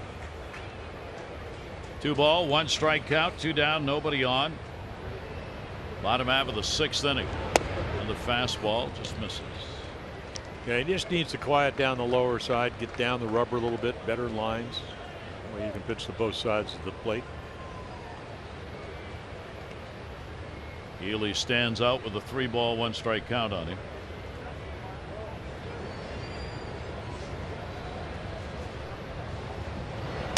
And that one is going to miss down and away. So that'll extend the inning with the 2-out walk. Chicago White Sox will be visiting Oriole Park September 14 through 16. On Sunday, September 16, the first 20,000 fans 15 and over will receive an Orioles replica BP cap presented by DAP. For tickets, go to Orioles.com. 3 walks surrendered by the 2 Oriole pitchers, one of which has scored. Seager coming up. He was denied a hit. Fine play made by Trey Mancini at first base his last time up. 0 for 2. He is also flied out. Kyle Seager's had good numbers against the Orioles this year. He's had a couple of home runs and 5 RBIs in that series in Baltimore. Went 5 for 16. Well, he's got the 20 home runs. You know, he had 30 last year. Talking to Edgar Martinez, as we mentioned, terrific hitter in his own right. And they're going to put the switch on usually. And he said against righties he's been missing the fastball, and that's why the average below 200. But certainly capable of driving the ball. One delivery will be away. And a 1 ball, 1 strike count. Seager trying to keep the inning alive. He's got Healy over there at first base. Healy will have Trey Mancini playing behind him with that full shift on and the left-hander up. Mancini giving himself some room. Yeah, good slider right there. That one broke down. Yeah, his windup's better against the lefty for some reason, and we see it with Jeffrey Ramirez. A lot of right-handed pitchers, when you don't get your innings, they think you have to jerk the ball to the other side of the corner. So his line's a little bit better against the lefties. First thing you see is the glove. 1 ball, 2 strike count with 2 down. Wanted to go a little quickly, and stepping out was Seager.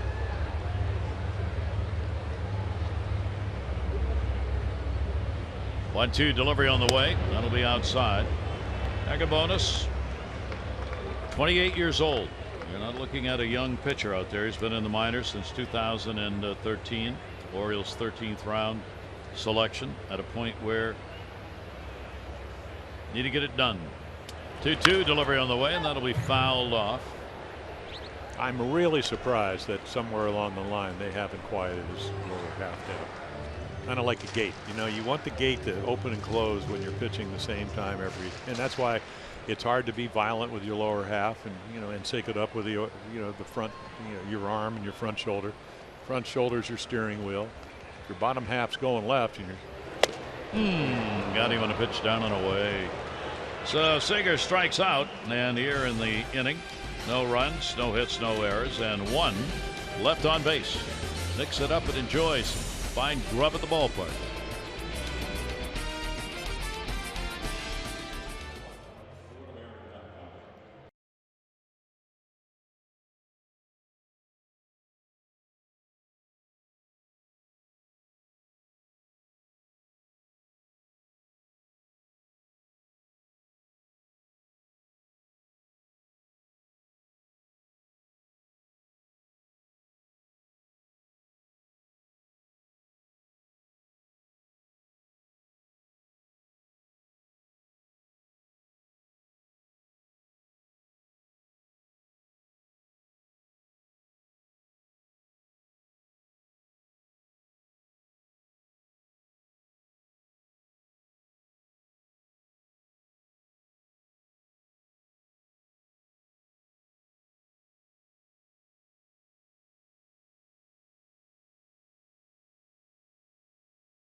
It's early on. Villar's second straight day solo home run. This one hits the foul pole.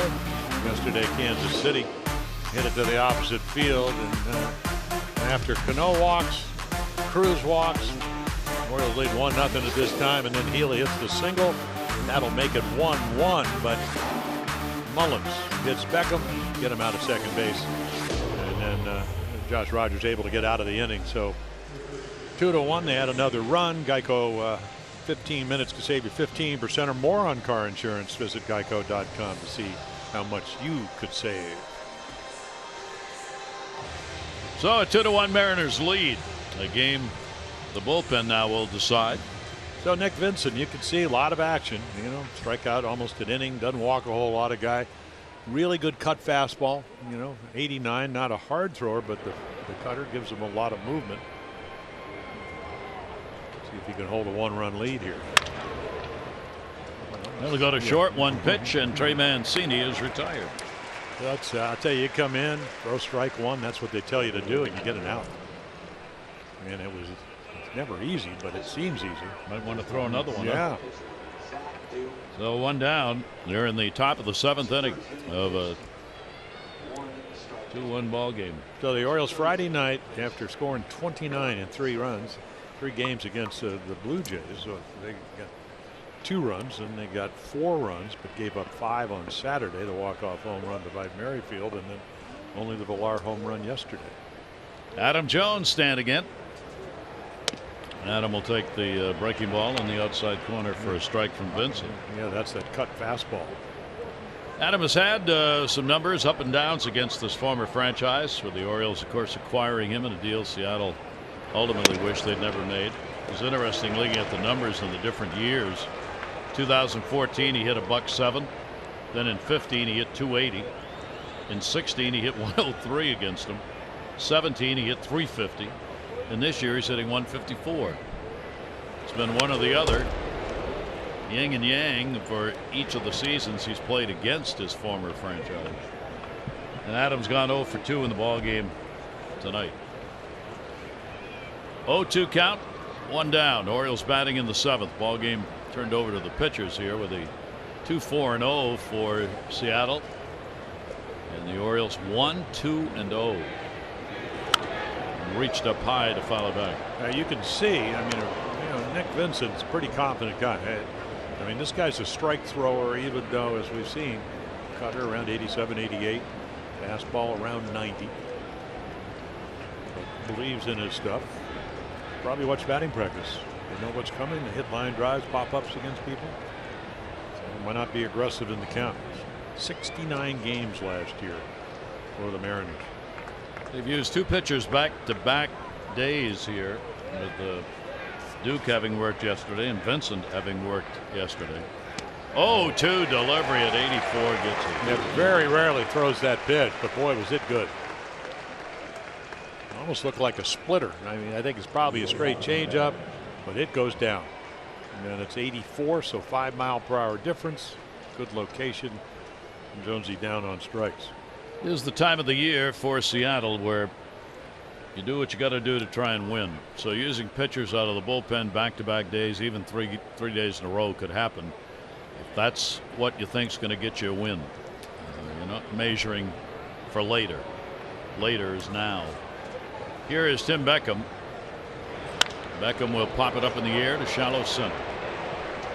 Gordon will move in. Wind blowing it in a bit. Oh, and he dropped it.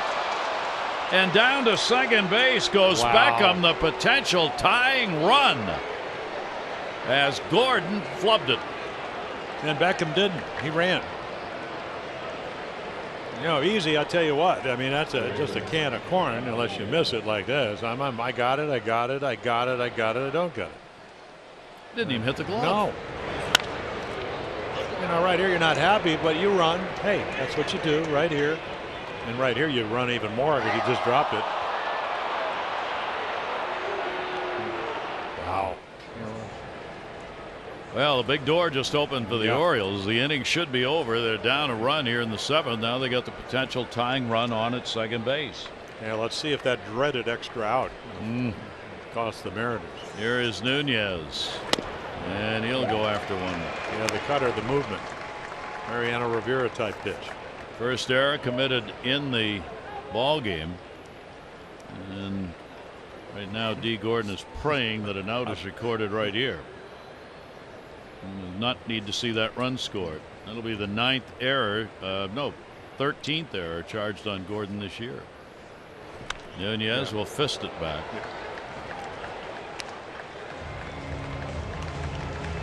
Yeah, you look at the radar gun readings on Nick Vincent, he goes nothing special, but he gets guys out.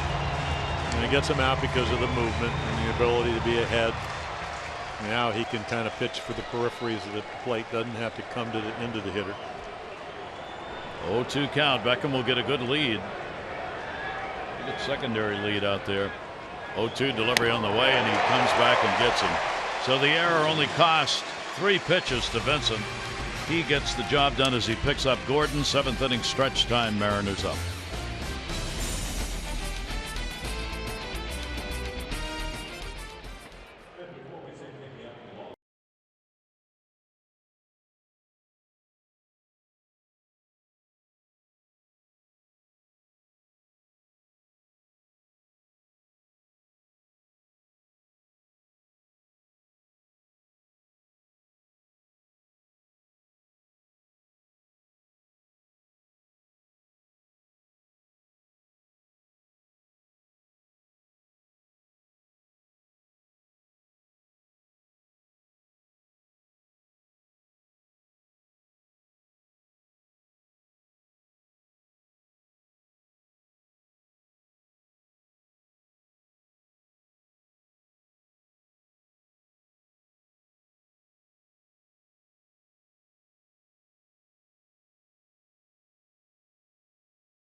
Cold, true moment.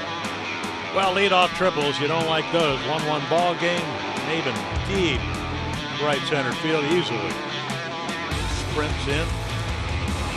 And then after Zunino strikes out, D. Gordon having trouble catching fly balls tonight, but he does get the runner in with a sacrifice fly. They take a 2-1 lead, and that's where we are. Bottom half of the 7th inning. They're in Seattle.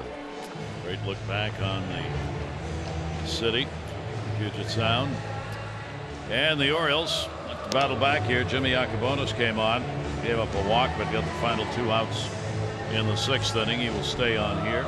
20,579 the announced attendance. 20579. And Yacobonis will be facing the bottom third. Maben, Zunino, and Gordon will be due up against him. Seattle against the East has played 16-12 on the season. For the Orioles against the West, not so good. 4-19 against the American League West. They've beaten the Angels once and Texas 3 times. Those are the 4 wins they have against the West. Colomé in the bullpen. The Orioles certainly know about him, closer with the Rays. Actually, really good closer with the Rays. Traded early on with Leonard Span. There's Cameron Maben. Yeah, so Maben gets to play. Span takes the night off. And he's made it pay off. Came in, as we said, 0 for 20. Got a single in the third inning and then the triple and scored in the fifth. So a 2 for 2 ball game for the veteran Cameron Maben. Yacobonis 1-0 on him. Bottom of the seventh inning and a breaking ball and a good one. Tying Maben up and a 1-ball 1-strike count to him. Well, the Orioles trying to hold it right where it is. We talked a little earlier about a couple of the records that Seattle has, which mystify as to how they cannot be in a playoff position right now.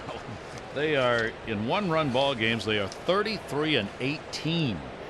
33-18 in one-run games. That's the most wins in the American League in one-run ball games.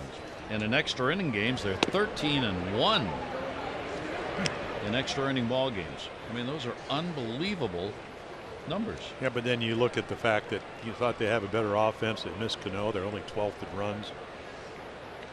Yeah, one of the big differences, I was looking at that, they're 5th in average and 12th in runs. And he went around on it and gets him on the strikeout. So Maben is retired. Second strikeout for Yacobonis.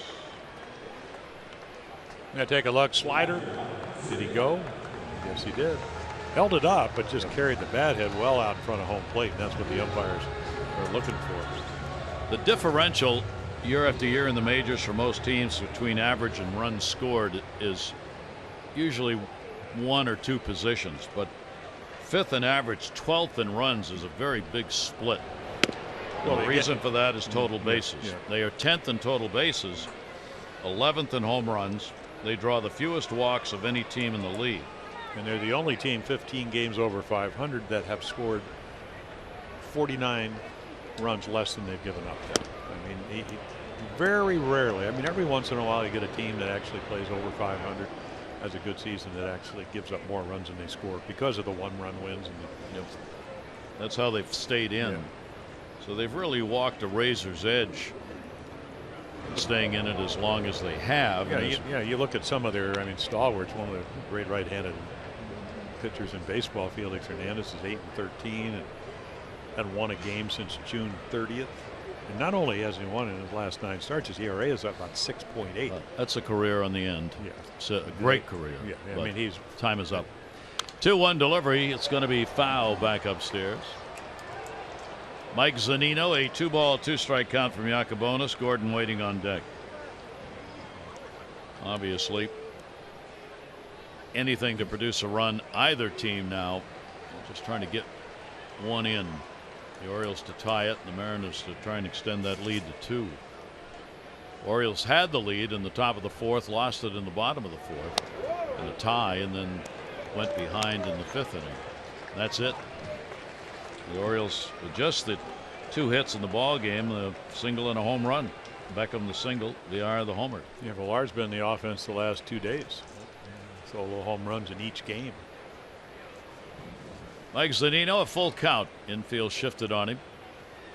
And I think he went. Yes, he did. First base umpire will make the call. John Lipka. He didn't think so. Just do it for us. That's what Mike's saying. And I get the equipment on. Take a look. Once again, another slider, 3-2. Oh my. He even swung more than Maben did. So I told Jimmy Yacobonis today, I said, you know the stripe in your pant leg, just take it to home plate. That's it. Got a good arm. We've seen him throw 96. Just go. Settle that down. Yeah, just settle it down. And that's. So I don't think he's a starting pitcher. I like the idea that they allowed him to start so he can learn to pitch a little bit. That way you know how to get a guy out more than one time. But the windup has a lot to do with that. Let's go. 1-0 delivery. Gordon will follow back. Gordon has hit into a fielder's choice and picked up what is right now the go-ahead RBI.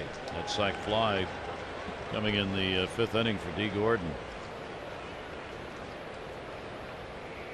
Speedster hitting in the number 9 spot after he had been leadoff much of the year before Haniger took over. 1-1 delivery on the way, and that's foul back, and he got one to drive. Maybe that one pitch of this at bat, we'll see. No, I mean, never really walks a lot, but 8 walks and closing in on 500 at bats is well under ordinary. about 20 points below his lifetime average at 273 versus 293. And another one foul back. That one down low.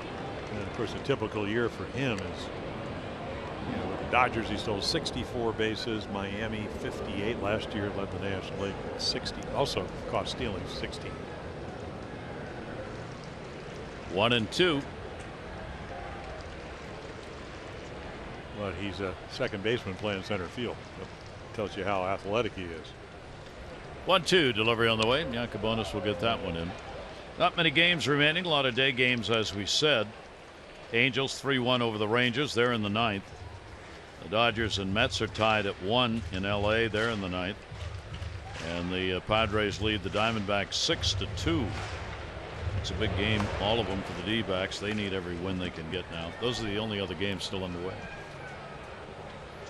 1 ball, 2 strike delivery on the way. That'll be fouled back, and that's 5 in a row that have been fouled off by D. Gordon. Well, you still have the advantage if you're 1-2 because he's going to chase, doesn't want to get called out. So it comes down, can you make a quality pitch? You can see most of them right on that outside corner. Let's see where Caleb goes. Caleb goes it once again. 1-2 delivery and tried to get him to reach a little further. Gordon takes on a 2 ball, 2 strike count from Yacobonis. Josh Rogers, 5 1/3, couple of runs, 4 hits. Ramirez, 5 1/3, 1 run, 2 hits. The 2 starters. 2-2 delivery, and that one's going to go to second and caught. VR holds the glove up to make sure it was seen, and the first base umpire agrees, makes the call. John Lipka down there wasn't sure that one was going to take a short hop or not. In fact, right now Scott Service is saying, let's take a look at this, please.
University nights at Oriole Park. Fans purchasing a University night ticket package receive a unique Orioles cap featuring the participating school's colors and logo. Caps are limited, so be sure to reserve your seats now. You can do so at Orioles.com/university. Real good ball game. Looks Heredia is going to come on to play in center. D. Gordon out of there, a defensive change, and they'll go to the bullpen again. Well, Colomé again, as we know, you can, boy, a veteran closer, even though he doesn't play the role here. I mean, they got Edwin Diaz, got over 50 saves, 51 saves to be exact. So again, cutter fastball, 95. You can see righties hitting them better than lefties. And again, Orioles know all about him. Whether they can solve him is a whole nother story. Quiet with Denard Span in the deal Jimmy was talking about the Rays. Yep. Colomé has picked up a save for them since joining. But that's, as Jim says, that's not his job. He's 1 for 4 in saves with him. Yeah, 47 last year, 37 the year before for the Rays. So Colome's on, and Chance Sisco will face him. Orioles bat 8th inning, down by a run. Only 6 total hits in this game. 2 triples, though, have been put up on the board by Seattle, along with a couple of singles. And the pitch will be taken for a strike. Colome goes to work here in the 8th with Sisco, Rickard, and Joseph are due up. 24 holes. You go from a guy that closes games to try to get him to Diaz. As good as anybody, most saves in the American League. Still just 29 years old. Not that old. I thought he was older than that, actually. He's got some, probably has some arm left there. Oh, yeah. I mean, he hasn't really lost much. 1 ball, 1 strike count. Sisco waiting on him, and the pitch will be taken away. Chance would love to draw a walk here to start this 8th inning, get the potential tying run on. Yeah, I mean, if the Orioles were trying to, well, they're trying to win games, but they're trying to do it with people that they want to see if they're going to be part of their future. Otherwise, Pedro Alvarez would be called up. And then you'd probably have pinch hitters coming off the bench and whatever. We'll see if there's not a lot of options. I thought that maybe DJ Stewart, but he did not have a real good year. AAA, maybe a kid they bring up. Maybe they're going to do it on merit, which is not a bad idea. Shift on, 2 ball, 2 strike count on Sisco. He'll take it. He's working him. And the count goes full. 3 balls and 2 strikes from Colome. Sisco with a ground ball out and is hit into a fielder's choice. Wind is picked up significantly and is blowing. It swirls here, but mostly left to right. And it will affect fly balls. Here's the 3-2 delivery, and that one in the air near that fair pole. Not this time. Foul ball. Well, we see occasional power from Chance Sisco. And 3-2, boy, you just got a break there if you're Alex Colome. Right with the wind. What wind there is. I mean, it's blowing into the booth, but it looks like it's blowing to right, and he just hooks it around the pole. Just missed one. VR got his off that foul pole. His home run in the 4th inning. 3 ball, 2 strike count will come again.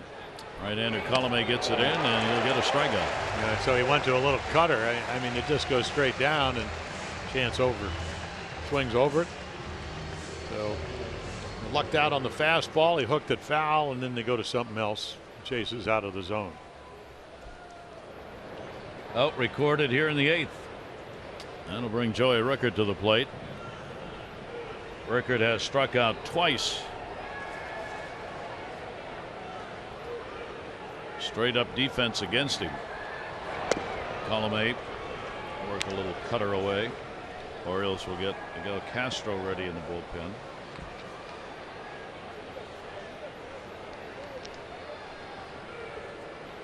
Vincent worked an inning for Seattle and had a couple of strikeouts. Didn't give anything up. That's going to be a base hit. Center field on the button. Joey Rickard gets the 1-out single, and the Orioles do get the potential tying run on here in the 8th inning. This copyrighted telecast presented by authority of the Orioles may not be reproduced or retransmitted in any form, and the accounts and descriptions of this game may not be disseminated without the express written consent of the Orioles. To the Space Needle we go. One away. Caleb has popped out and flied out.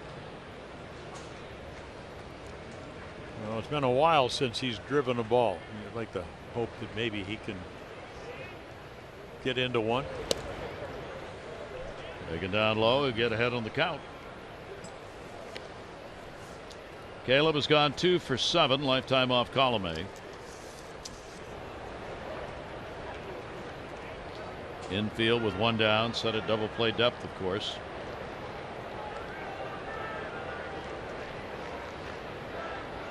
(1-0), not a big lead at first for Joey Rickard. Caleb, a ground ball not hit hard. Cano, Segura got a hustle and dies. He gunned it. And they get the double play. No runs on one hit, no errors, and nobody left on base. Go to the bottom of the 8th. 4, 6, 3.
For more Orioles action, as Alex Cobb will take the mound, game 2 of this 3-game series.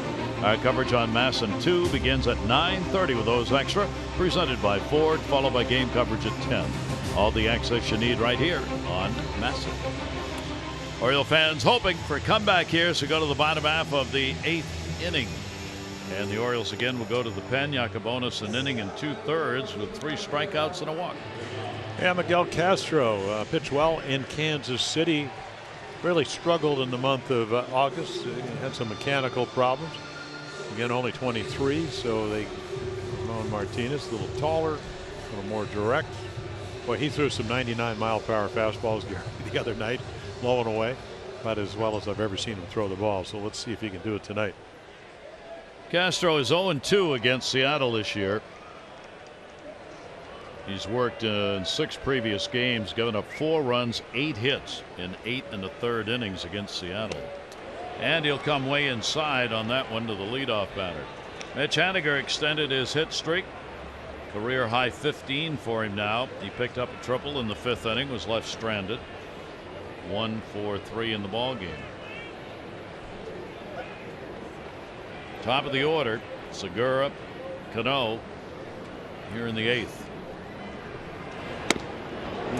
Part Trying of that, to add to the lead right there. Yeah, part of the Segura trade. I mean, that's amazing. We saw Gene Segura and the Diamondbacks come in. Haniger was in the minors that year, hit 341, but Segura had 203 hits that year, and they traded him for a pitcher. 1-1 delivery on the way and a breaking ball and a good one. Yeah, real good one. See, the taller he is and the more upright, and the less he swings his leg, arm goes up, gets behind the breaking ball. More zip on the fastball. Has a good change up to go with it. Haniger 1 for 2 off him. 1-2 delivery and another good pitch. Did he go? Nope. Close. 2 ball, 2 strike count. Yeah. As Castro came in with it. Yeah, nice little breaking ball, just able to hold up. Yeah. Edgar Martinez talking about Mitch Haniger. He said there's a lot going on in his swing, but he knows it. And that's why he's been hitting so well. 2-2 delivery to him. That'll be outside. Not even close. Count goes to 3-2. There's Edgar. Gee, just what, a couple of % short of getting to the Hall of Fame this year in the votes. Next year, hit last year of eligibility, couple batting titles. Boy, one of the great DHs ever. People still talking about should a DH make the Hall of Fame.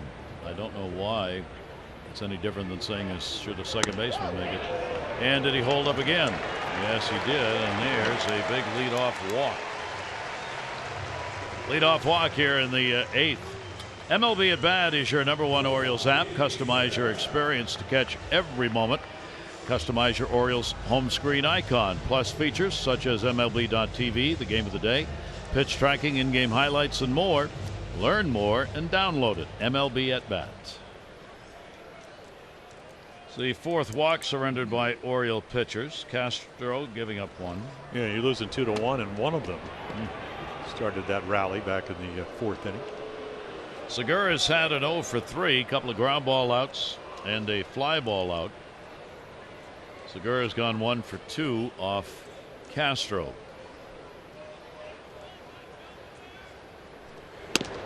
And Segura will take it for a strike. Segura on the year is hitting 6 for 19 against the Orioles. Came in with the 7th best batting average against left-handed pitchers, but Josh Rogers was able to get Segura out of there in his time in the ball game. 0-1 pitch on the way, hard one, relay, no. Close play at first base. Villar got it over there as quickly as he could. Yeah, nice base running by Haniger because he gets back in a hurry. So let's see if Trey Mancini does what Bobby Dickerson. Go get it. Kind of did, snapped it. He said he wanted to hear him pop if you were umpire. Get it in the glove. Go get it. Head down right behind it. But Haniger back pretty easily. Put the fingers in. Here is Cano. He has struck out, grounded out, the walk in the fourth inning, and scored. One down. And the pitch will be inside from Castro. Sac fly. Orioles. That sac fly by Gordon gave him a 2-1 lead after the base hit by Healy tied it up. Orioles Villar's home runs, the only scoring the Orioles have. 1-0 delivery. Cano wraps it. That's going to be caught. And again back to first base. So 2 line drives. This one goes to Beckham. Get the women and children off the infield. They're hitting it awfully hard. Right at him. Yeah, a couple of steps. Not always easy. Boy, to time your jump. Nice little vantage point to give you an idea of what Beckham had to try to track. He has played a lot better since he's come back, and he's worked with Bobby Dickerson. 2 down. Here's Cruz. 0 for 2 and a walk. Cruz has a home run lifetime off Castro as he's gone 2 for 3. Kind of get the idea that he's pretty much hit a home run off everybody. Pretty close. It doesn't seem that way. He's been around long enough to have faced a lot of pitchers. Here's the 0-1 delivery on the way, and an off-speed breaking ball at 83 will be taken for a strike. Well, they do this stat, what, barrels or balls hit over 95 miles per hour, and since 2016 only one guy in American League had more barrels, and that's Chris Davis than Nelson Cruz. 0-2 count. And a breaking ball again. Stays off that at 83, and a 1-ball 2-strike count. Real good ball game here to open it up, and all about the pitchers. See the defense shifted. There's Y. Big hole. First to second base, wide open. Cruz right now is thinking about the long ball with 2 down.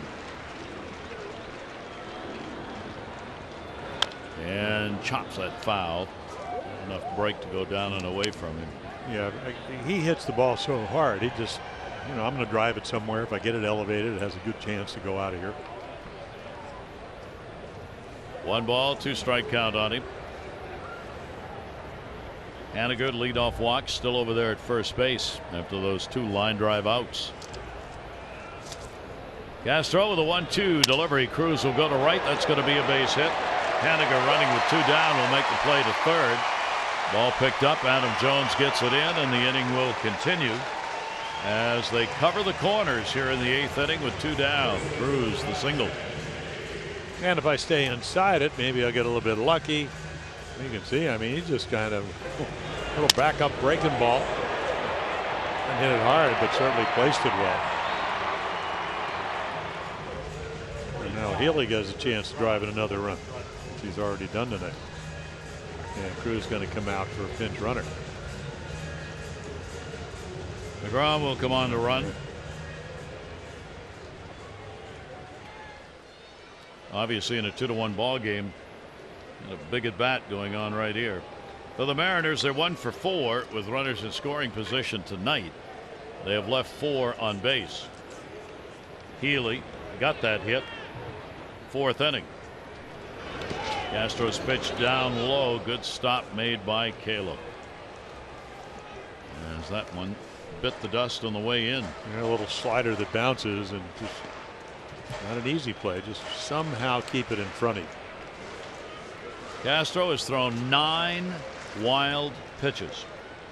So you can bet Scott Brocious down there at third base has made sure Haniger understands that. And get off that lead at third as far as you can. You may get a chance. 1-0 delivery on the way. Another breaking ball that's going to miss. And the count will go to 2-0. Orioles 1 chance tonight with the runner in scoring position. How about that? That was in the 7th inning. Well, Ramirez was pretty good after giving up 7 runs in 3 innings in his last start. 2-0 delivery. Good sinking fastball at 96. Healy going after that one. Oh, Negron, who comes out of the Arizona organization, you can run on Miguel Castro. Very deliberate to the plate. I'm not sure they will. You don't want to make it out on the base paths here. No. I'll give you Scott Service. You have to know he can do it. 2 ball, 1 strike count. Up the middle. On the hop. Throw to first, and he got him. What a play by Villar. The Orioles second baseman robbing Healy of a base hit and an RBI on a bouncer that was hit hard. Oh, that thing rebounded from the middle of the diamond all the way to him.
Southwest, low fares with nothing to hide. That's transparency. Gary Thorne, Jim Palmer with you here in Seattle in a good ball game. We go to the 9th inning. The Orioles are down by 1 and the game's best closer. Well, 51 out of 55. So he's human. He's got 4 blown saves. Look at those numbers. He can't hit home runs off him, not very often. And again, he throws 97. He's got a slider about 90. It's certainly, if Mullins can get it on, that'll add another dimension with his speed. See if he can do that. The Orioles get the chance against him, top of the order up, and Cedric Mullins will take it away. Mullins 0 for 3. Diaz is 3 for 3 in saves against the Orioles this year. He is 4 for 4 lifetime against the Orioles in his career. So what? 247 batters he's faced. He struck out 112. Let's see. Got to be taken here. There's ball. Oh, the Western. Not automatic, Bruce. Come on. 2 ball, 1 strike count on Cedric Mullins with VR and Mancini to follow. Seager is in at third base. Ball in the air will be fouled off, and that will at 94 even up the count. 2 balls, 2 strikes. Yeah, now he gets back into the count. The slider comes into play. Of course, if you're late on a fastball and you hang a slider, that will speed up the bat. Mullins hit a home run, led off the game on Friday night with one. That'll be another ball that will be fouled back. Not enough time in a ball game to talk about what this guy has done this season. A lot of baseball not even aware of the great success he's had in the bullpen. And that pitch will be taken down low, kind of hidden out here in Seattle, not getting a lot of press coverage, but he has really grounded out this year for this ball club. And he's only walked 16 and struck out 112 in 65 innings. So let's see if he can throw a strike here. 3-2 delivery to Mullins, and another one fought off. Good job by Cedric. And Gary, you could see from the radar gun, he's not taking anything off to throw a strike. He's still 97. So there are, you got Kimbrel, Blake Trainen done a great job with Oakland, acquired last year from the Nationals. Chapman hurt at 31. And he comes back and gets the strikeout. Mullins is retired. Boy, is he ever. Well, just trying to catch 97 with movement, with some life. And that's not easy to do. That'll bring VR to the plate. VR, the home run off the fair pole down the right field line, 4th inning, the only Orioles run. 1 down in the 9th. His delivery will be taken outside. Here is our 4th drive of the game. This is the one. Would it stay? Yes, it did. Clink. That's a homer. Yep, for the Orioles. Hurry to your local Ford dealers. Great savings, cars, trucks, and SUVs. That one is out of play. Well, Villar's play to end the inning. That is one of the more amazing plays I've seen by an Orioles second baseman in years. It hit the mound and rebounded way up in the air hard behind second base. I didn't think he had a chance. Yeah. Did you see the arm strength? Oh. Which is why he can play shortstop too. Yep. 1-1 delivery on the way, and a wild cut on a pitch down and away. Yeah, there's the slider. And don't think that, I mean, this is the battle that hitters have. I mean, you kind of smile because you know how good the stuff is.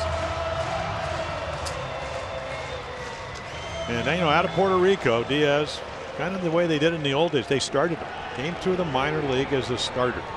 So you get a better feel for pitching, better feel for your windup. Always had a great arm, obviously. Leads the majors with those 51 saves. Second among major league relievers with 112 strikeouts coming into this appearance. That one's going to be fouled back, battling, as did Mullins. Able to hold that count. Remember now, you're looking at a ball club in Seattle trying to win their 34th one-run game. And they have not lost when leading after the 8th with that 65-0 mark. That's fouled off down the left side. Yeah, that note tells us the 4 blown saves that he had, they won all those games. Yep. Well, he may kind of like a prevent defense. They may tie the game up, but they don't lose it. He has 25 one-run saves. Ball will be fouled back again. VR just sitting on it and looking for that heat to drive. I think what he's trying to do, Gary, which a lot of hitters will tell you, just trying to slow the swing down and let him provide the power. And hope that maybe he throws one in your zone where you can center the ball and drive it somewhere. Doesn't have to be a home run. That would be nice, obviously. 2-2 delivery on the way. Diaz with that little kick, and that one bounces off the plate. So another full count, 3-2. And remember, if he gets on, he's stolen 23 out of 25. And this is a guy, when you lead the National League in stolen bases, he can steal bases when he wants to. 3-2. Buck Showalter looking on, knows that. 2 delivery. First you got to get on, and he didn't. There's a slider. Think you might get 97, 98. Pulls the string and just a little bit of movement, and he swings through it.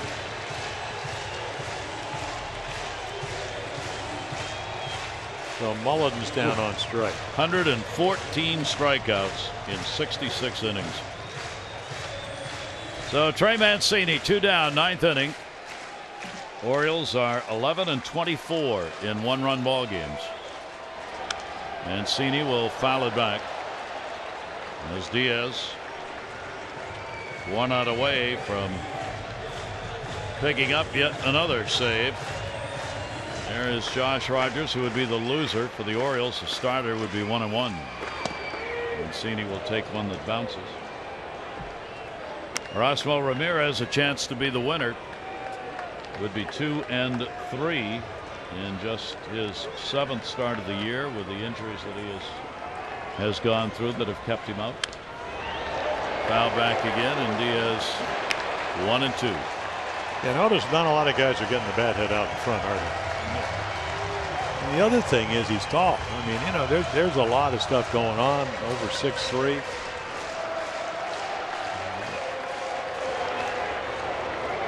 A little bend outside.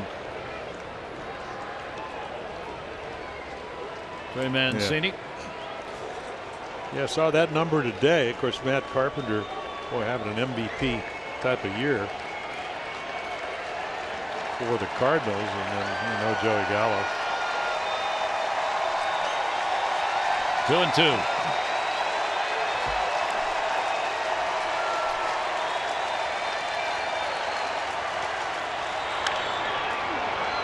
Playable. First base.